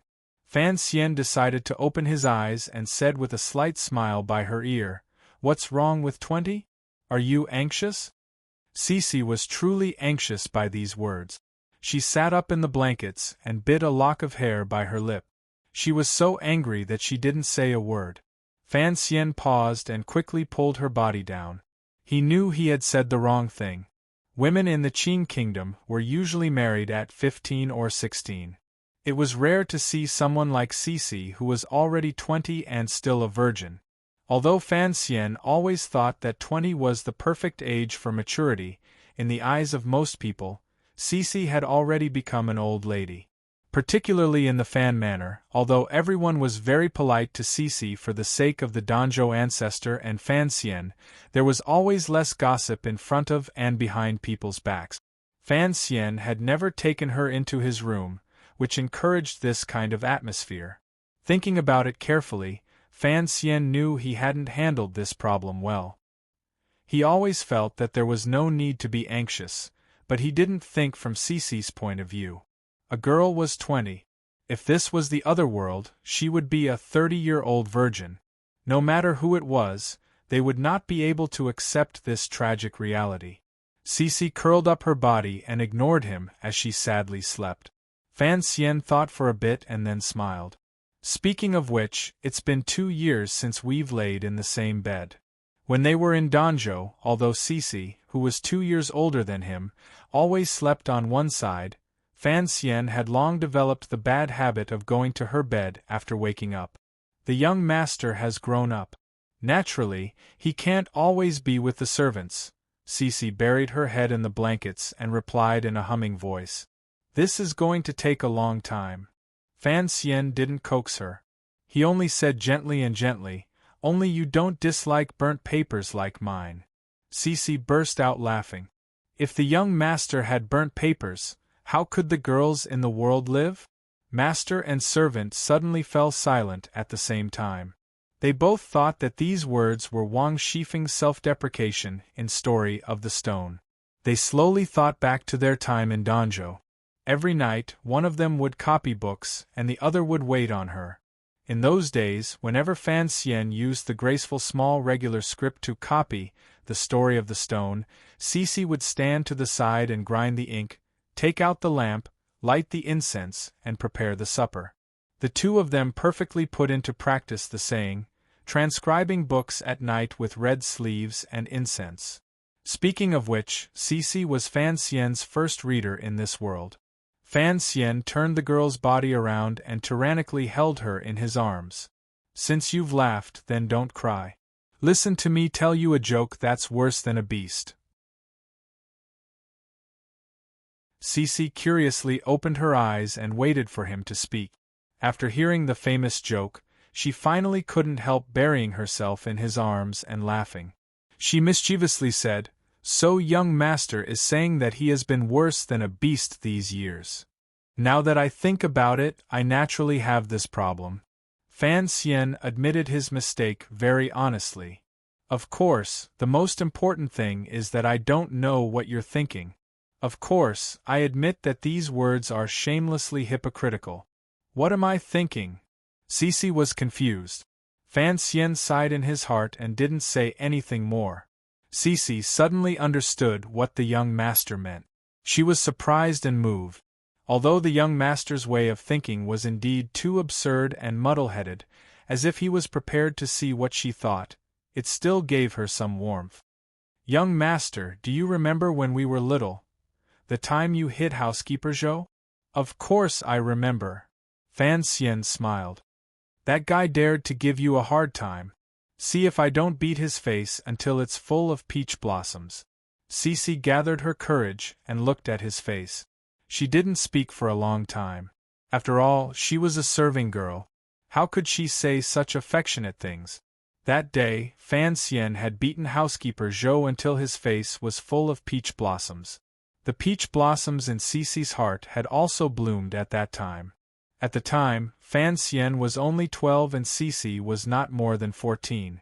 Fan Xian didn't know what the serving girl was thinking. He thought back to the scene at the time and unconsciously said, "That slap was really hard." Cece curled up in his arms and giggled. "Young master's hands are strong." "My hands are strong." Fan Xian chuckled. His left hand had already landed in the blankets, and it just so happened to hit Cece's round, perky bottom. The girl slept in a thin pair of underwear that was very thin. When his palm made contact with her bottom, it made a crisp smack. Memories were always beautiful, and flirting was always pleasurable. Master and servant held each other like this for a long time without speaking. It was just that in the dead of night, there was a warm fragrance on the bedding, and the air began to warm up. Fan Xian finally began to act like a beast. His two hands had long since begun to search up and down the long road of cultivation. The light is still on," Cece said anxiously and shyly. At this time, Fan Xian had already entered the realm of an animal primate. He was impatient like a monkey. Hearing this, he stretched out his left arm and chopped behind him. He thought that this move he had learned from Yi Ling would easily break through the wind and blow out the candle on the table. Unexpectedly, as soon as his palm moved, the flame on the candle was still strong. Only then did he realize that his zhenqi had completely dissipated. How could he still extinguish the candle through the air? He couldn't help but feel angry. For the first time, he realized that this was the biggest disadvantage of exploding zhenqi. He muttered a few curses and reached under his pillow for his sleeve crossbow. Turning his head, he hastily pulled the trigger. With a swish, the crossbow arrow pierced through the candle and shot into the cabin. With a muffled sound, the candle immediately went out, and the cabin returned to darkness. He had made a big mistake. Before he had time to enjoy the sweetness of the darkness, he heard the sound of wind outside the cabin. It was unknown how many experts had gathered outside the cabin in a moment. He heard the sound of long sabers being unsheathed and the sound of crossbows being reloaded, intertwined. Earlier, Fan Xian had used the crossbow to extinguish the candle. Although the sound of the arrowhead entering the wood was soft, in the ears of these professionals, it was exceptionally shocking. Particularly since there was a prince and a commissioner on the ship, the people on guard were very alert. They only heard the vigilant voice of a tiger guard come from outside the cabin. "Sir, there's a situation." Fan Xian rose angrily. He was also glad that these loyal subordinates hadn't directly barged in. Turning around, he looked at the girl secretly laughing in the blanket. His heart ached and he was indescribably depressed. The night passed without words. Fan Xian rose early the next morning. He didn't have Cece help him brush his hair and dress. It was not convenient for a girl, so he could only lie in bed and continue to rest. He carried a bowl of porridge, some cornbread, and pickled vegetables into the house. He served the poor girl breakfast, and then finished what a man should do. He walked out of the cabin door and came to the bow of the ship. He gazed at the vast surface of the river and welcomed the cold winter wind. He felt refreshed from head to toe, without a trace of discomfort. After the fog retreated in the early morning, the ship left Yingzhou. Most of the people on the ship were still sleeping. Fan Xian turned his head to look. The dock had long disappeared behind the mountains, and could no longer be seen. "My lord, you woke up early." Su Wenmao spoke humbly to the side, but his gaze floated up and down Fan Xian's body. The joke from last night had long spread through the ship. No one dared to say anything to his face, but in their hearts they all found it amusing. Fan Xian did not notice his subordinate's unscrupulous gaze.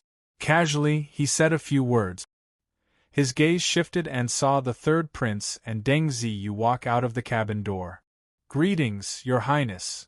Fan Xian politely bowed to the third prince in greeting. He was meticulous and did not slack at all because he was outside Jingdo.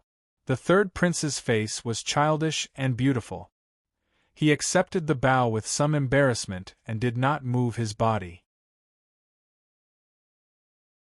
After Fan Xian finished his bow, he immediately straightened his body and stood steadily in front of the third prince without saying a word. The third prince scratched his head and held his small fists with great grievance. He bowed deeply toward Fan Xian and said, "Greetings, Sir Sai." The two beautiful people with complicated thoughts and a huge age gap began their daily life on the ship after a strange ceremony. On this ship, other than the group of subordinates that always followed Fan Xian, there were also a few palace teaching nannies and 2 little eunuchs. They had all been transferred from the palace to specifically serve the princes. However, Fan Xian was ruthless and daring. He forcefully kept these people on the lower levels and did not allow them to come up. On Fan Xian's side, of the 8 bureaus of the Overwatch Council, other than the swordsman of the 6th Bureau responsible for assassination safety, he had also transferred 2 officials from the 2nd Bureau and the 4th Bureau to accompany him. The officials of the 2nd Bureau were responsible for maintaining the smooth flow of intelligence. The officials of the 4th Bureau were responsible for contacting the inspection officials of the Overwatch Council along the coast during the Jiangnan trip. Fan Xian's teacher had come from the 3rd Bureau.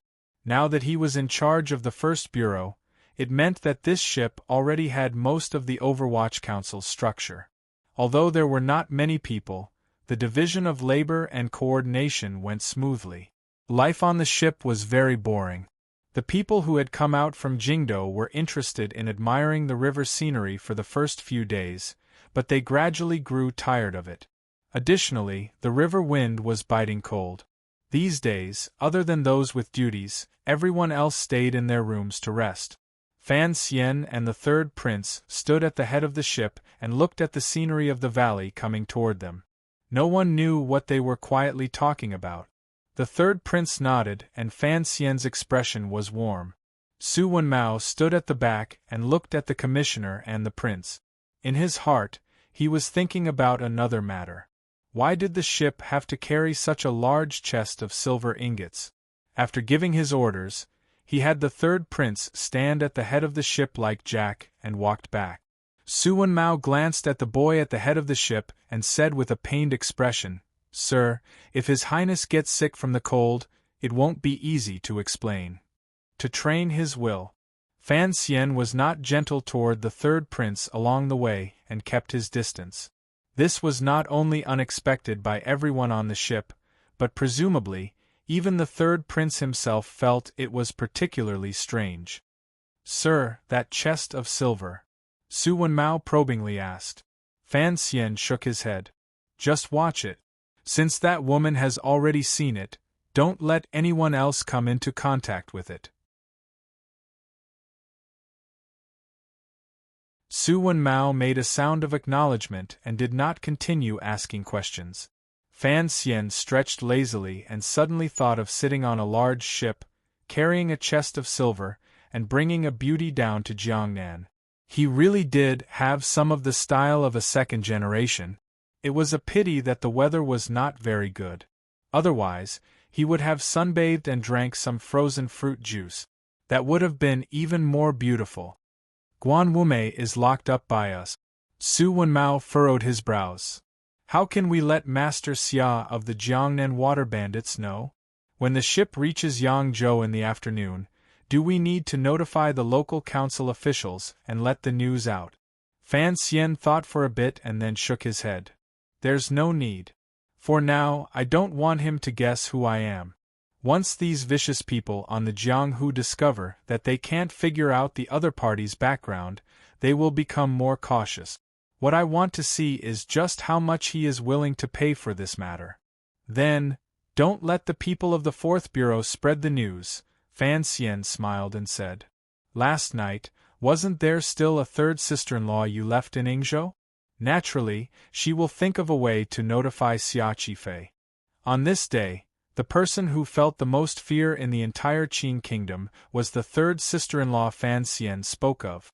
The civilian ship on the Yingzhou dock had already left. The third sister-in-law stood like an idiot by the side of the dock, holding a bag of cured meat that had not been completely smoked. She didn't even bother to greet the occasional person who came to ask about the price. She was the mountain bandit's spy in Yingzhou. She was usually responsible for gathering information. Yesterday, she was the first to find out about the silver chest on the ship. The disappearance of the ship was not a big deal. According to the style of Sister Guan's group of mountain bandits, after killing people and stealing goods, they would drive the ship away in the middle of the night, wash downstream, and then burn the ship to destroy all evidence. Thus, when she saw the ship disappear this morning, she thought Sister Guan and the others had already succeeded. Unexpectedly, she waited on the dock for a long time, but there was no reply. Sister Guan did not come back. Second brother did not come back. Everyone did not come back. Just like the ship, all of the mountain bandits disappeared without a trace and never appeared again. She waited until dusk, but the side of the dock was still deathly silent. At this time, the third sister-in-law finally confirmed that something had happened. Her lips trembled. She didn't dare to believe this reality. Even if the guards on the ship were powerful, they should have heard the sounds of fighting last night. The government should have reacted. How could there be no news at all? Was that ship a ghost ship that easily took over a dozen lives? That very night, she changed her clothes, wrapped her hair, and hid the rest of the money at home. She spent a lot of money to hire a carriage and traveled downstream along the difficult mountain road. She did not stop after passing Yangzhou and continued eastward until she reached the big county where she was about to enter Jiangnan Road. This took her a whole 2 days. On the way, she only drank some water and didn't eat any food. She was a low-ranking person. It was originally difficult for her to see Sister Guan's master. However, perhaps it was her deep eye sockets that made the advisor in charge of receiving her believe her words. With a heavy expression, he led her into the back garden. In the most heavily guarded back garden in Yingzhou, the Jiangnan water bandits' leader, Xia Qifei, who was not more than 30 years old and was famous in the Jianghu, had his eyes closed. Listening to the third sister-in-law's reply, he slowly opened his eyes. They were cold and threatening. As long as the ship is still on the water, stop it. Naturally, the ship would always be on the water. Xia Qifei commanded the heroes of the Jiangnan waterways under his command. There were countless ships. His words revealed a strong self-confidence and faint anger.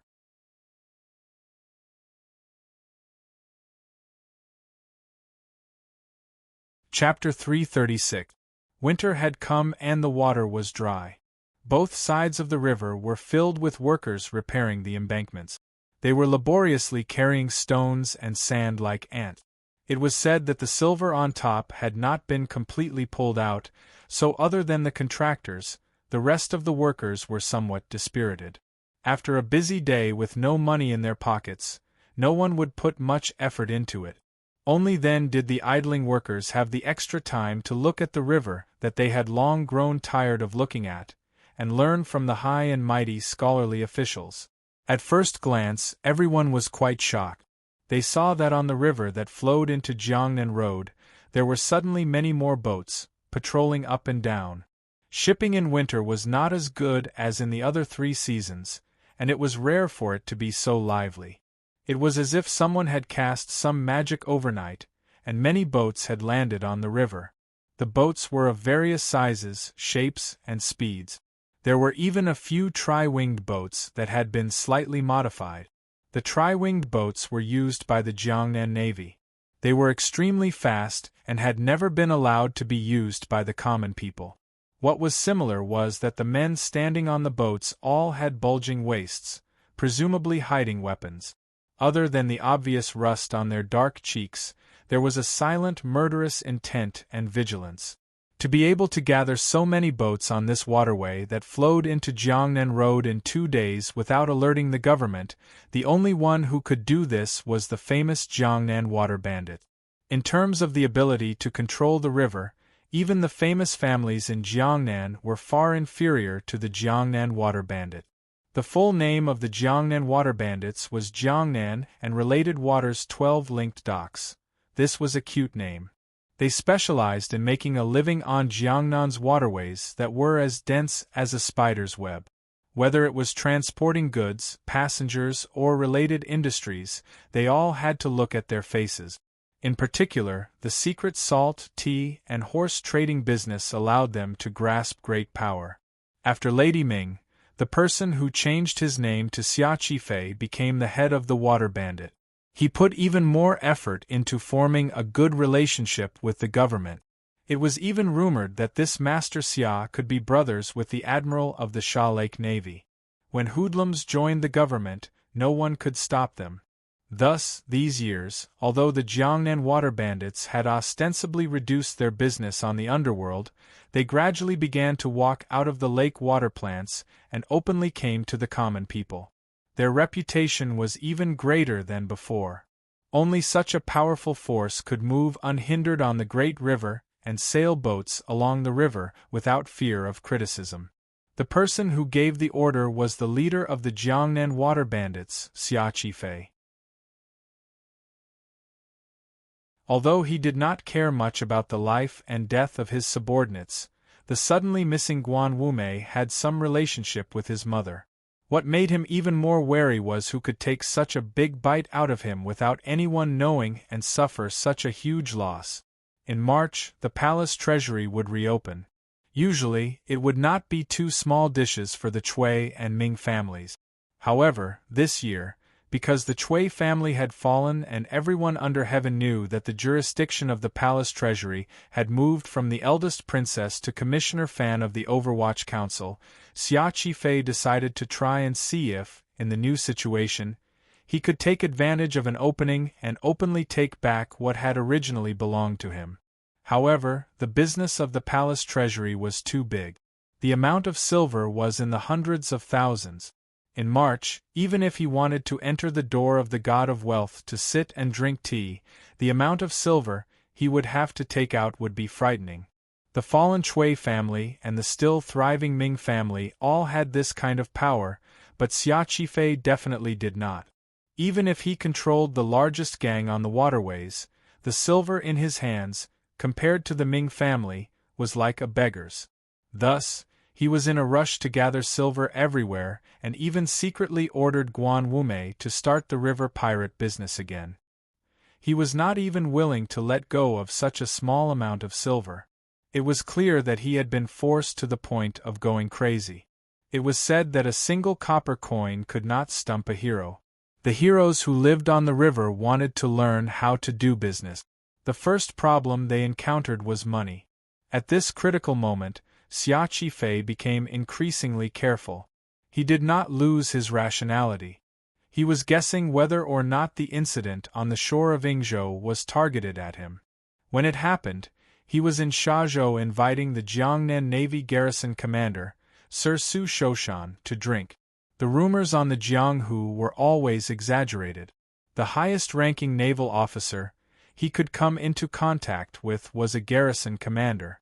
After this Sir Su learned of this matter, he maintained his silence and allowed Xia Qifei to search the boat. However, he still gave the people of the water bandits a warning.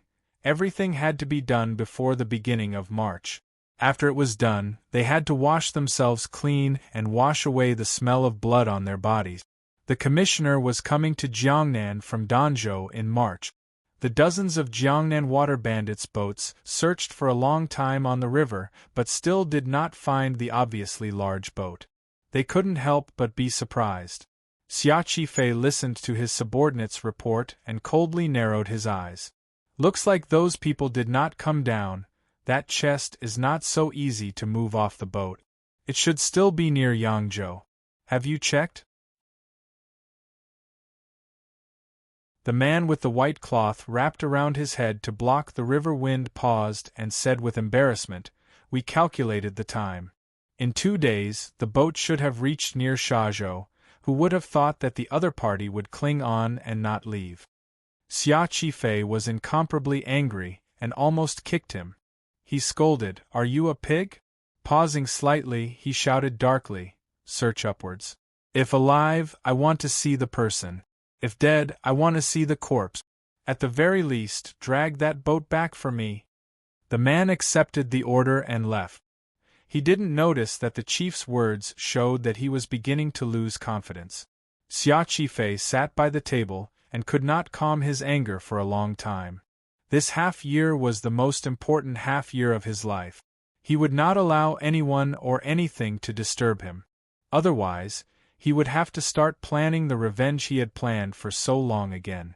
Downing the cold tea in his bowl in one gulp, it actually made him feel a little hot. 2 ruthless expressions appeared in his eyes. He simply walked to the middle courtyard and waited for the good news from his brothers. He undid the buttons on his chest, revealing the many scars on his fierce flesh. These scars were a bit strange. They were neatly lined up side by side. They did not look like the scars of knives and axes from fighting on the Jianghu. Rather, they looked like they had been tied up and viciously whipped. At noon, a large boat slowly left the bustling docks of Yangzhou and moved down. At the same time, dozens of Jiangnan water bandits' boats aggressively moved upstream, braving the dangers of traveling at night and searching for traces of the enemy. The heavens did not purposely arrange for a time of hide and seek. Before the sun had sunk behind the mountains, the 2 sides finally met at Jingbua Bend, the slowest part of the river. Dozens of boats swiftly moved up. The water bandits' natural ability to control boats was now put to full use. With a few changes in formation, they surrounded the large boat in the middle of the river. The Jiangnan water bandits' boats carefully surrounded the boat from Jingdou. The 3-winged flying boat in the lead moved closer to the large boat. The large boat had already stopped, as if it had given up resistance. The head of the water bandits on the 3-winged flying boat yelled toward the large boat, "People on the boat, listen up. You have been surrounded. Immediately put down the weapons in your hands and accept inspection." Please forgive my laziness. There was still silence on the large boat. The head of the water bandit's expression was slightly stern. He made a hand signal. At the same time, 6 boats moved closer. They stretched out their long bamboo poles and, with some difficulty, hooked onto the bulkhead of the large boat. They took out their short knives and prepared to force their way onto the boat. It was at this moment that the large boat suddenly moved. It moved with full speed. With a speed that left the water bandits dumbfounded, it charged toward the outside of the encirclement. In an instant, the large boat's enormous driving force completely tore apart the long bamboo hooks that had just been hooked to the side of the boat. A dozen or so water bandits who had been climbing up fell miserably into the water, kicking up countless waves. The surface of the river was a mess. The large water bandit boat blocking the way collided with the boat from Jingdou without any fancy moves. Then, without any fancy moves, it turned its head, bent its waist, and gracefully slid away. Of course, this beautiful movement was accompanied by the unpleasant accompaniment of the deck cracking and the startled cries of sailors. Leaving behind a white wave, the boat from Jingdou sped downstream. Only the mirror-like surface of the river was left with countless wood shavings and water bandits bobbing up and down. The head of the water bandits grabbed the edge of the boat and steadied himself in the large waves. He stared dumbfoundedly at the back of the large boat. His heart was abnormally shocked. This boat was too sturdy. Furthermore, from a complete standstill to such a fast speed, how did the sailor manage to do it? Why did it seem to be of a higher level than him? The sailors on the boat from Jingdo were all the officers of the Chuanzhou Navy who had been taken away. What they studied all year round was the art of water battles. Naturally, their ability to control large boats in water battles was much better than these Jiangnan water bandits, who played like ants eating elephants. However, because the boats were afraid of underwater reefs, they did not dare to move recklessly on the surface of the river. Thus, the boat from Jingdo did not have full sails. Compared to the three-winged flying boats used by the Navy, it did not have much of an advantage in speed. The boat from Jingdo charged through a line of defense, and was immediately followed by a dozen or so flying boats. At this moment, half of the river was red. The boat from Jingdo was in front, and the boats of the Jiangnan water bandits were behind. They rushed downstream at high speed, leaving behind countless faint scars on the surface of the water. They scratched at the yellow river water, creating a beautiful scene of hundreds of boats racing against the current. "Use the hooks!" The head of the Jiangnan water bandits yelled loudly and made a few hand gestures at the same time. Although the wind on the river was strong and blew his words to the horizon in the blink of an eye, seeing his hand gestures, the water bandits surrounding the large boat took out a pile of ropes and threw them toward the large boat. A dozen ropes flew through the air, drawing beautiful arcs and landing accurately on the deck of the large boat. The water bandits were very skilled. Indeed, they were used to this kind of skilled work. Everyone then tightened their grip, and the hooks at the ends of the ropes firmly latched onto the deck of the boat. At this moment, the speed of the two sides was similar, and the ropes were not as hard as bamboo. The water bandits were no longer worried. Their hands and feet nimbly began to climb up the ropes onto the large boat.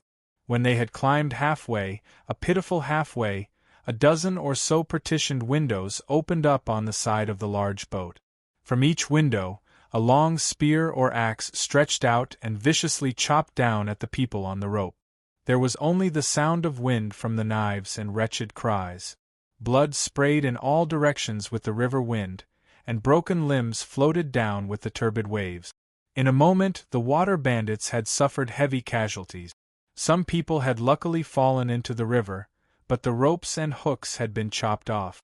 Then, from the windows of the boats from Jingdo, a dozen arrows, nocked and ready to be fired, coldly aimed at the surrounding boats. Although they had not been fired, they were full of intimidation. It was as if they were saying, if anyone dared to come closer, they would kill without question.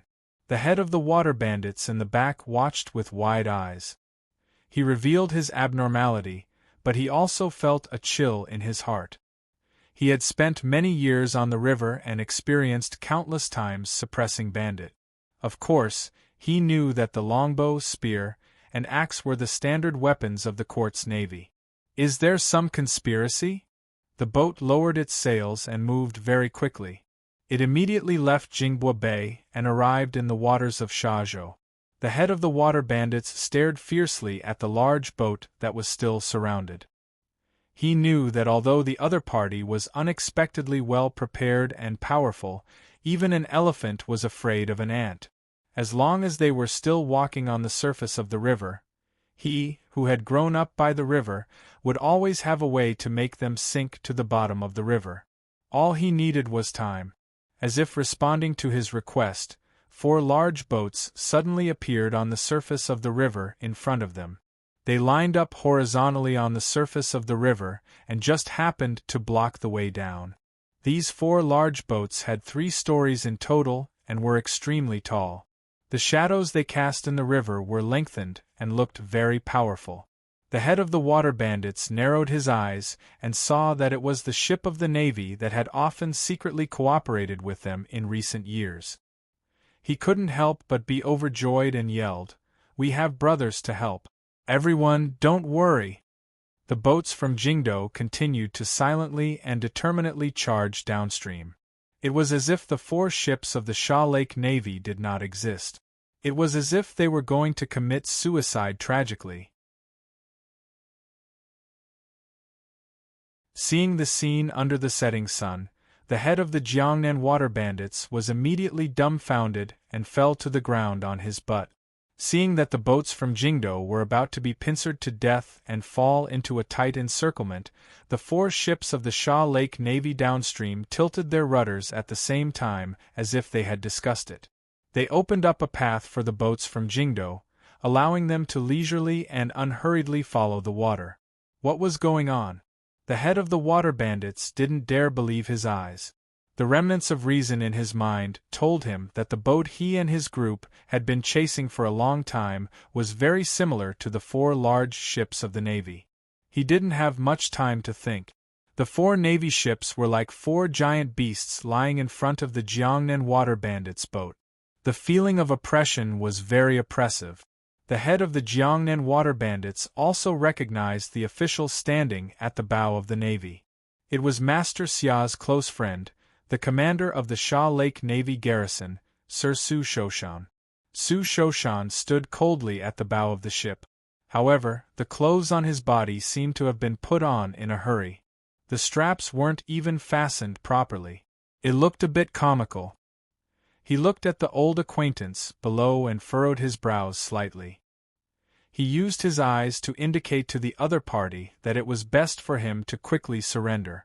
He didn't care if the other party understood or not. Using an authoritative voice, he said, "People on the boat, listen up. You have been surrounded. Immediately put down the weapons in your hands and accept inspection. Please forgive my laziness once again." The city of Shazhou was right where Sha Lake entered the river. The waters clashed with each other. After tens of thousands of years, it had accumulated countless fertile soil. Adding to the hard work of the common people, it had always been one of the famous food-producing areas along the river. Following the withdrawal of the Quanzhou Navy a dozen years ago, after the Sha Lake Navy accepted a portion of the manpower, it became the largest naval base in the Qin Kingdom. Tens of thousands of Navy soldiers' daily lives depended on this city that held the throat of Jiangnan. The Navy soldiers, who reeked of sweat and water, brought endless worry to the people of Shazhou, endless danger to the women of Shazhou, and countless problems of public safety to the officials of Shazhou. At the same time, they brought endless amounts of money and business opportunities to Shazhou.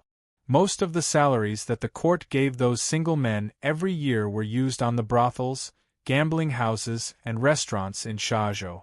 Thus, Shazhou's entertainment industry, or more accurately, the third industry, was very developed. All kinds of restaurants stood in great numbers. The west side was filled with red sleeves. The east side was filled with dice from dawn to dusk. It was very lively. On this day, a few people walked out of Shazhou's most famous inn. This group of people was a bit strange. There was a young master, a girl, a scholar, and a child. Behind them followed a few solemn-looking guards. The group of people directly hired a large carriage and drove directly to the south of the city. This group of people was Fan Xian, Cece, the third prince, Shi Chanli, and those seemingly normal tiger guards. They stopped in Yangzhou for a night and discussed their following itinerary. The local people of the 4th Bureau went to mobilize the Sha Lake Navy. As for what procedures were used, it was unknown. Presumably, the military had to protect the Overwatch Council no matter what. Looking at Fan Xian's appearance, it seemed that he was not going to hide his identity anymore. This confused Su Wenmao, who was still on the boat.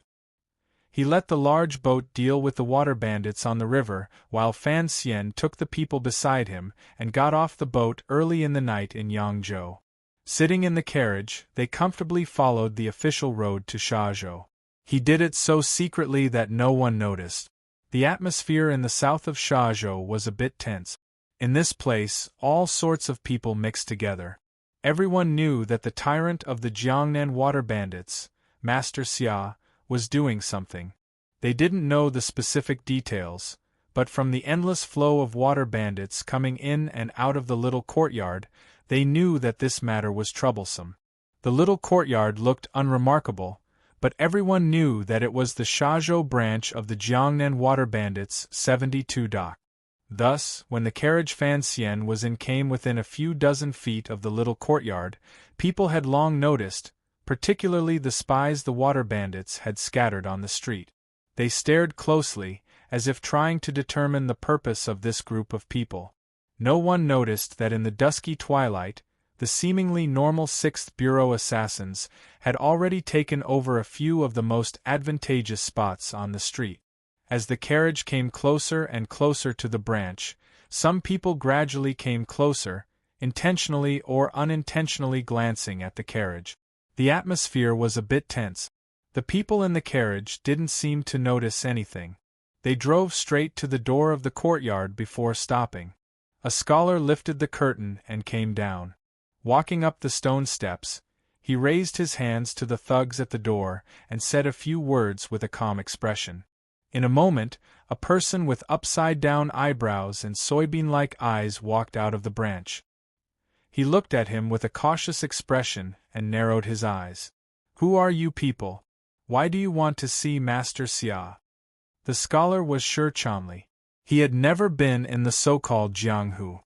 Looking at the advisor's sinister expression and the thugs coming up from all around, it was clear that they all had weapons on them. The scholar's heart was truly flustered. He couldn't help but silently curse his teacher for making him do this kind of thing was too inhumane. He still forcefully suppressed his nervousness and said, "We have come from Jingdo to see Master Xia. We have important matters to discuss." The advisor of the branch looked at him with disdain. He was rather dissatisfied with the other party's attitude. Slanting his eyes, he looked at the carriage and said, "Is it you, or is it the person in the carriage? If it is the person in the carriage, why don't you get out when you are in front of the door? Being so sneaky, how can you be a guest?" The 3 people in the carriage did not hear what was said outside. Fan Xian had thrown Shi Chanli out with the intention of training the scholar's state of mind. At this moment, he was focused on talking to the 3rd prince. Warmly, he said, "Your Highness, from Yangzhou to Shazhou, the people's lives we have seen along the way are very different from Jingdo. Please remember this." They traveled through the night. Along the way, Fan Xian purposely had the 3rd prince come into contact with the common people along the way. He wanted him to see the most realistic life of the common people. Regardless of whether it was the old man carrying salaries by the side of the road or the second mother selling herbal tea in the shop, they would all specially stop to say a few words. Fan Xian had no experience with the so-called education of a prince, and he didn't have any methods. He could only feel the stones to cross the river and try to see if this method would work. As for Fan Xian's arrangements, Shi Chanli seemed to have smelled something and couldn't help but worry for his teacher. The 3rd prince accepted it calmly. With a maturity far beyond his age, he maintained his silence and did not speak carelessly. "The people's lives are difficult," the 3rd prince replied respectfully. The 3rd prince replied respectfully, "Although the taxes of the Qin kingdom are not heavy, the lives of the common people are still not easy." However, looking at the peaceful expressions on the faces of the common people along the way, it is clear that the common people's demands are not high. The crux of government is to first satisfy the common people's most basic needs for food and clothing. Fan Xian was purely a blind person giving directions. How would he know how to govern the world? He nodded his head noncommittally and said, "The common people are easy to appease, but all the needs of the palace and the salaries of court officials come from the common people. In the future, when you help the crown prince govern the world, you have to pay attention to the limits of what you take. As long as it doesn't exceed the limits, it will be fine." The 3rd prince glanced at Fan Xian and suddenly smiled innocently. "Teacher, the customs of the people of Yangzhou are far more valiant than those of Shazhou. The people there all have resentment on their faces. Presumably, the court has taken too much." On the boat, this young 3rd prince had very intimately requested to call Fan Xian teacher instead of Sir Sai. He purposely wanted to get closer to Fan Xian. Fan Xian had tried to stop him a few times, but to no avail, so he let him be. Hearing these words, he unconsciously thought of the Yangzhou Zhizhou that had been killed by him and didn't want to continue this topic. Changing the subject, he asked, regarding the Jiangnan water bandits, what does your highness think? Teacher has said that chivalrous people use martial arts to break the law. Furthermore, the so-called water bandits are just a group of gangsters on the water and hoodlums on the boat. They murder for money and use violence to obtain wealth. They do not have the chivalrous spirit you speak of. A glimmer of ruthlessness flashed across the third prince's youthful face. In my opinion, we should move the army and capture them all in one fell swoop. The leaders should all be beheaded, and the accomplices should be exiled to the northern frontier. Fan Xian paused and said, as I said earlier, the customs of the people are created by the terrain and living environment. Blindly exterminating them is like a wildfire burning out. Perhaps the weeds can be cleared out for a while, but if the people's livelihood is not taken into consideration, the people will not be able to survive and will still fall into the path of bandit. It is like after the spring breeze, the weeds grow again. When will such a cycle end? The third prince thought for a bit and then shook his head. Teacher, what you say is wrong. The court must use heavy punishment against these troublemakers. You also said that the Jiangnan water bandits must have connections with the Sha Lake Navy to be able to survive until now. If these troublemakers are allowed to secretly destroy the laws of the court, how will they be cleaned up in the future? He continued coldly and ruthlessly, pacifying the people's livelihood and letting them live well is naturally a must to rid the world of bandits. However, for those bandits who dare to show their heads, we cannot be lenient. Those who should be killed must be killed. Fan Xian looked at the third prince with a not quite there smile. He found that this child was indeed much more direct and efficient than he was. However, his ability to hide it was far worse than his own. For him to dare to raise an opposing opinion in front of him, presumably he wanted to show his openness and sincerity. By proposing to use the word exterminate to deal with the Jiangnan water bandits, he wanted to show his decisive and undisguised side in front of him and let him feel his sincerity. Fan Xian wanted to purposely influence and change the third prince on the Jiangnan trip, and the third prince also wanted to influence him. Although the little guy did not do it smoothly enough, to have such scheming at such a young age was truly impressive. Then why did your highness not oppose me coming to the Jiangnan water bandits today? Teacher has his own clever plans. It is not something I can make wild guesses about. The third prince recovered his calm and giggled. Fan Xian raised his eyebrows. He knew that although the third prince did not know the details, he should be able to guess his general direction. He smiled self-mockingly and thought to himself that he was indeed a somewhat hypocritical person. At this time, the conversation outside the carriage was also halfway through. No one knew what Shirchanli said, but the advisor's expression finally became flustered. The thugs surrounding the carriage also moved closer. The curtain of the carriage lifted, and Fan Xian walked down first. He looked around at the scenery in the dusk, as if he did not care much about the approaching water bandits. He then turned around and pulled the third prince and Cece down. The third prince stood by his side and pulled him up to his armpits. He looked at the thugs around with great interest and quietly asked, Teacher, are these the so-called Jianghu people? Fan Xian replied, I think they are. The third prince was a bit excited, but he was not afraid. After all, he was a prince. How could he know the dangers of the Jianghu? Following at Commissioner Fan's side, he never considered the problem of his own safety. Ever since the hanging temple incident, the third prince had decided that with Commissioner Fan present, no one would be able to harm him. Furthermore, now that everyone under heaven knew of Fan Xian's past, the Son of Heaven was by nature heartless, but the third prince thought Fan Xian was an exception.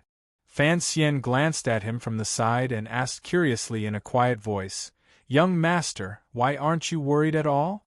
The third prince giggled and said, "With teacher here, what is there to be afraid of?" In everyone's hearts, Fan Xian was still a martial genius who could be mentioned in the same breath as Haitang of Northern Qi, but no one knew his true situation. They just didn't understand why Fan Xian dared to go so deep into the tiger's den without any regard for his own safety. The conversation between the two fell into the ears of the Jiangnan water bandit. It seemed to explain each other's identities. That child was probably the son of some large clan, and Fan Xian, this beautiful scholar, was a teacher. However, he seemed a bit too young. "Young master, let's go in." Ignoring the vigilant and nervous gazes of the people around him, Fan Xian was calm and unruffled. With one hand holding the child and the other holding the woman, he walked toward the gate of the courtyard. Shi Chanli lowered his head and followed, sweating profusely. This examination could be considered a failure. His teacher had told him not to reveal his identity, but he had to enter openly. The scholar had no other choice. The advisor's expression changed continuously. Looking at the composition of the other party, he guessed that the other party was the enemy that the master of the stronghold had been painstakingly searching for. But why did the other party dare to come to their door? When did the other party get off that ship? At this moment, the countless brothers of the Jiangnan water bandits were painstakingly searching for traces of Fan Xian and the others on the surface of the river. They were engaged in a desperate struggle with that large ship. Who would have thought that the enemy they were searching for would so boldly come to Shazhou, so arrogantly come to the door of the branch, and directly charge in? "Take them down!" The advisor's face alternated between green and white. It seemed that he had never seen such an arrogant enemy before. In the depths of his heart, he was also a bit flustered. But Master Xia was currently in the courtyard. If he reacted slowly, he was afraid that there would be a big problem. Following this shout, the thugs pulled out their short knives, let out a roar, and charged toward Fan Xian and the others.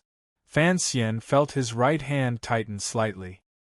He turned his head and saw that the third prince still maintained an innocent smile on his face, but his hand had unconsciously clenched. Presumably, other than pretending, he was still a bit scared. Confidence. At this juncture, Fan Xian still did not forget to explain. The people of the royal family must have confidence that can overwhelm everything. Dang, dang, dang, dang. Just like that absurd song, the brothers of the Shazhou branch of the Jiangnan water bandits also saw a very absurd scene. They saw countless short knives fly up from the door of the little courtyard like it was raining, mysteriously breaking away from the control of their hands. Immediately after, there were countless muffled grunts. All the thugs who blocked Fan Xian's path were sent flying. Gauda led the 6 tiger guards like a gust of wind, and floated to the side of Fan Xian and the others. Silently, they pulled out the long knives on their backs and sent the thugs flying. Their aura shot up into the sky. It could truly be said that those who blocked them would be forced to retreat. Fan Xian's face remained calm as he held the 2 of them and walked toward the little courtyard. Accompanied by the wretched cries and knife flashes, his footsteps were very steady. "Although there are millions of people, I will go forward," he explained to the third prince beside him. "The court does not need to deal with the Jianghu people. We only need to arrange for them to do things, so when we first meet, don't talk about anything." The third prince nodded. His eyes darted around the fighting beside him. He thought that this kind of feeling was very satisfying. He was very excited. His little palms began to sweat and become slightly wet. Why is it that the martial arts of these Jianghu people are so weak? The third prince was a bit confused about the reality in front of him. At this time, some of the people of the Jiangnan water bandits were already lying on the ground and could not get up for a long time. Those who could still stand looked at Fan Xian and his group with fear in their eyes, particularly when they looked at the silent long knife hands. They were incomparably shocked. The advisor, covered in cold sweat, stared fixedly at the steady hands holding the hilts of the knives. He howled in his heart, when did the Jianghu suddenly have so many 7th and 8th level aces? And they were even guards for someone. At this time, everyone had already walked to the bottom of the stone steps in the main hall. Fan Xian stopped and smiled at the third prince. What is the purpose of practicing martial arts? Just like studying, it is for power, profit, and fame. What the Jianghu can give to martial artists, the court can give even more. Thus, the truly famous scholars are all officials in the court, and the truly powerful aces are all working for the court. Young master, don't be fooled by those stories. The Jianghu is a poor place. How can a job with no future like collecting protection money attract true aces?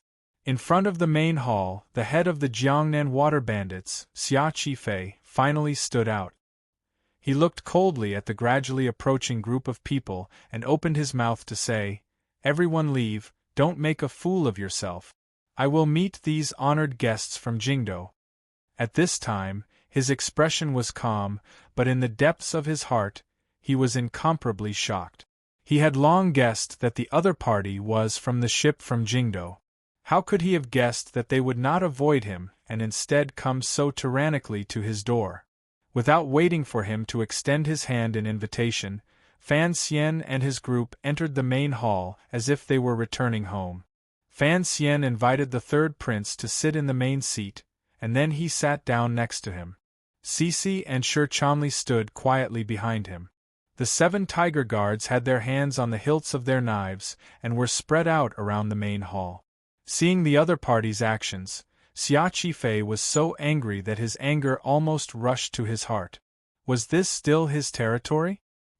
He forcefully suppressed the anger in his heart and raised his hands toward Fan Xian. "Qifei greets you, sir. However, there are heroes in the wilderness of the Jianghu. Your words earlier were a bit excessive." At this time, if he still couldn't see that Fan Xian was a powerful figure from Jingdo, then he really was an idiot. Thus, he had to suppress his anger. Within the borders of the Qin kingdom, the court was a terrifying existence that could not be broken through like an iron plate. Any power that tried in vain to oppose the officialdom would, in the end, meet a tragic fate of being turned to dust and smoke. Xia Qifei. Fan Xian looked at the sinister-looking figure in front of him and confirmed his identity. He smiled warmly and said, "For now, I do not wish for anyone to know that I have come to your manor as a guest. Earlier, many people saw. Go and handle it. It is a bit difficult. Consider it my first test of Master Xia." You're tuning in to the Phoenix Knights YouTube channel. Don't forget to subscribe and join us on this journey to catch the most captivating stories.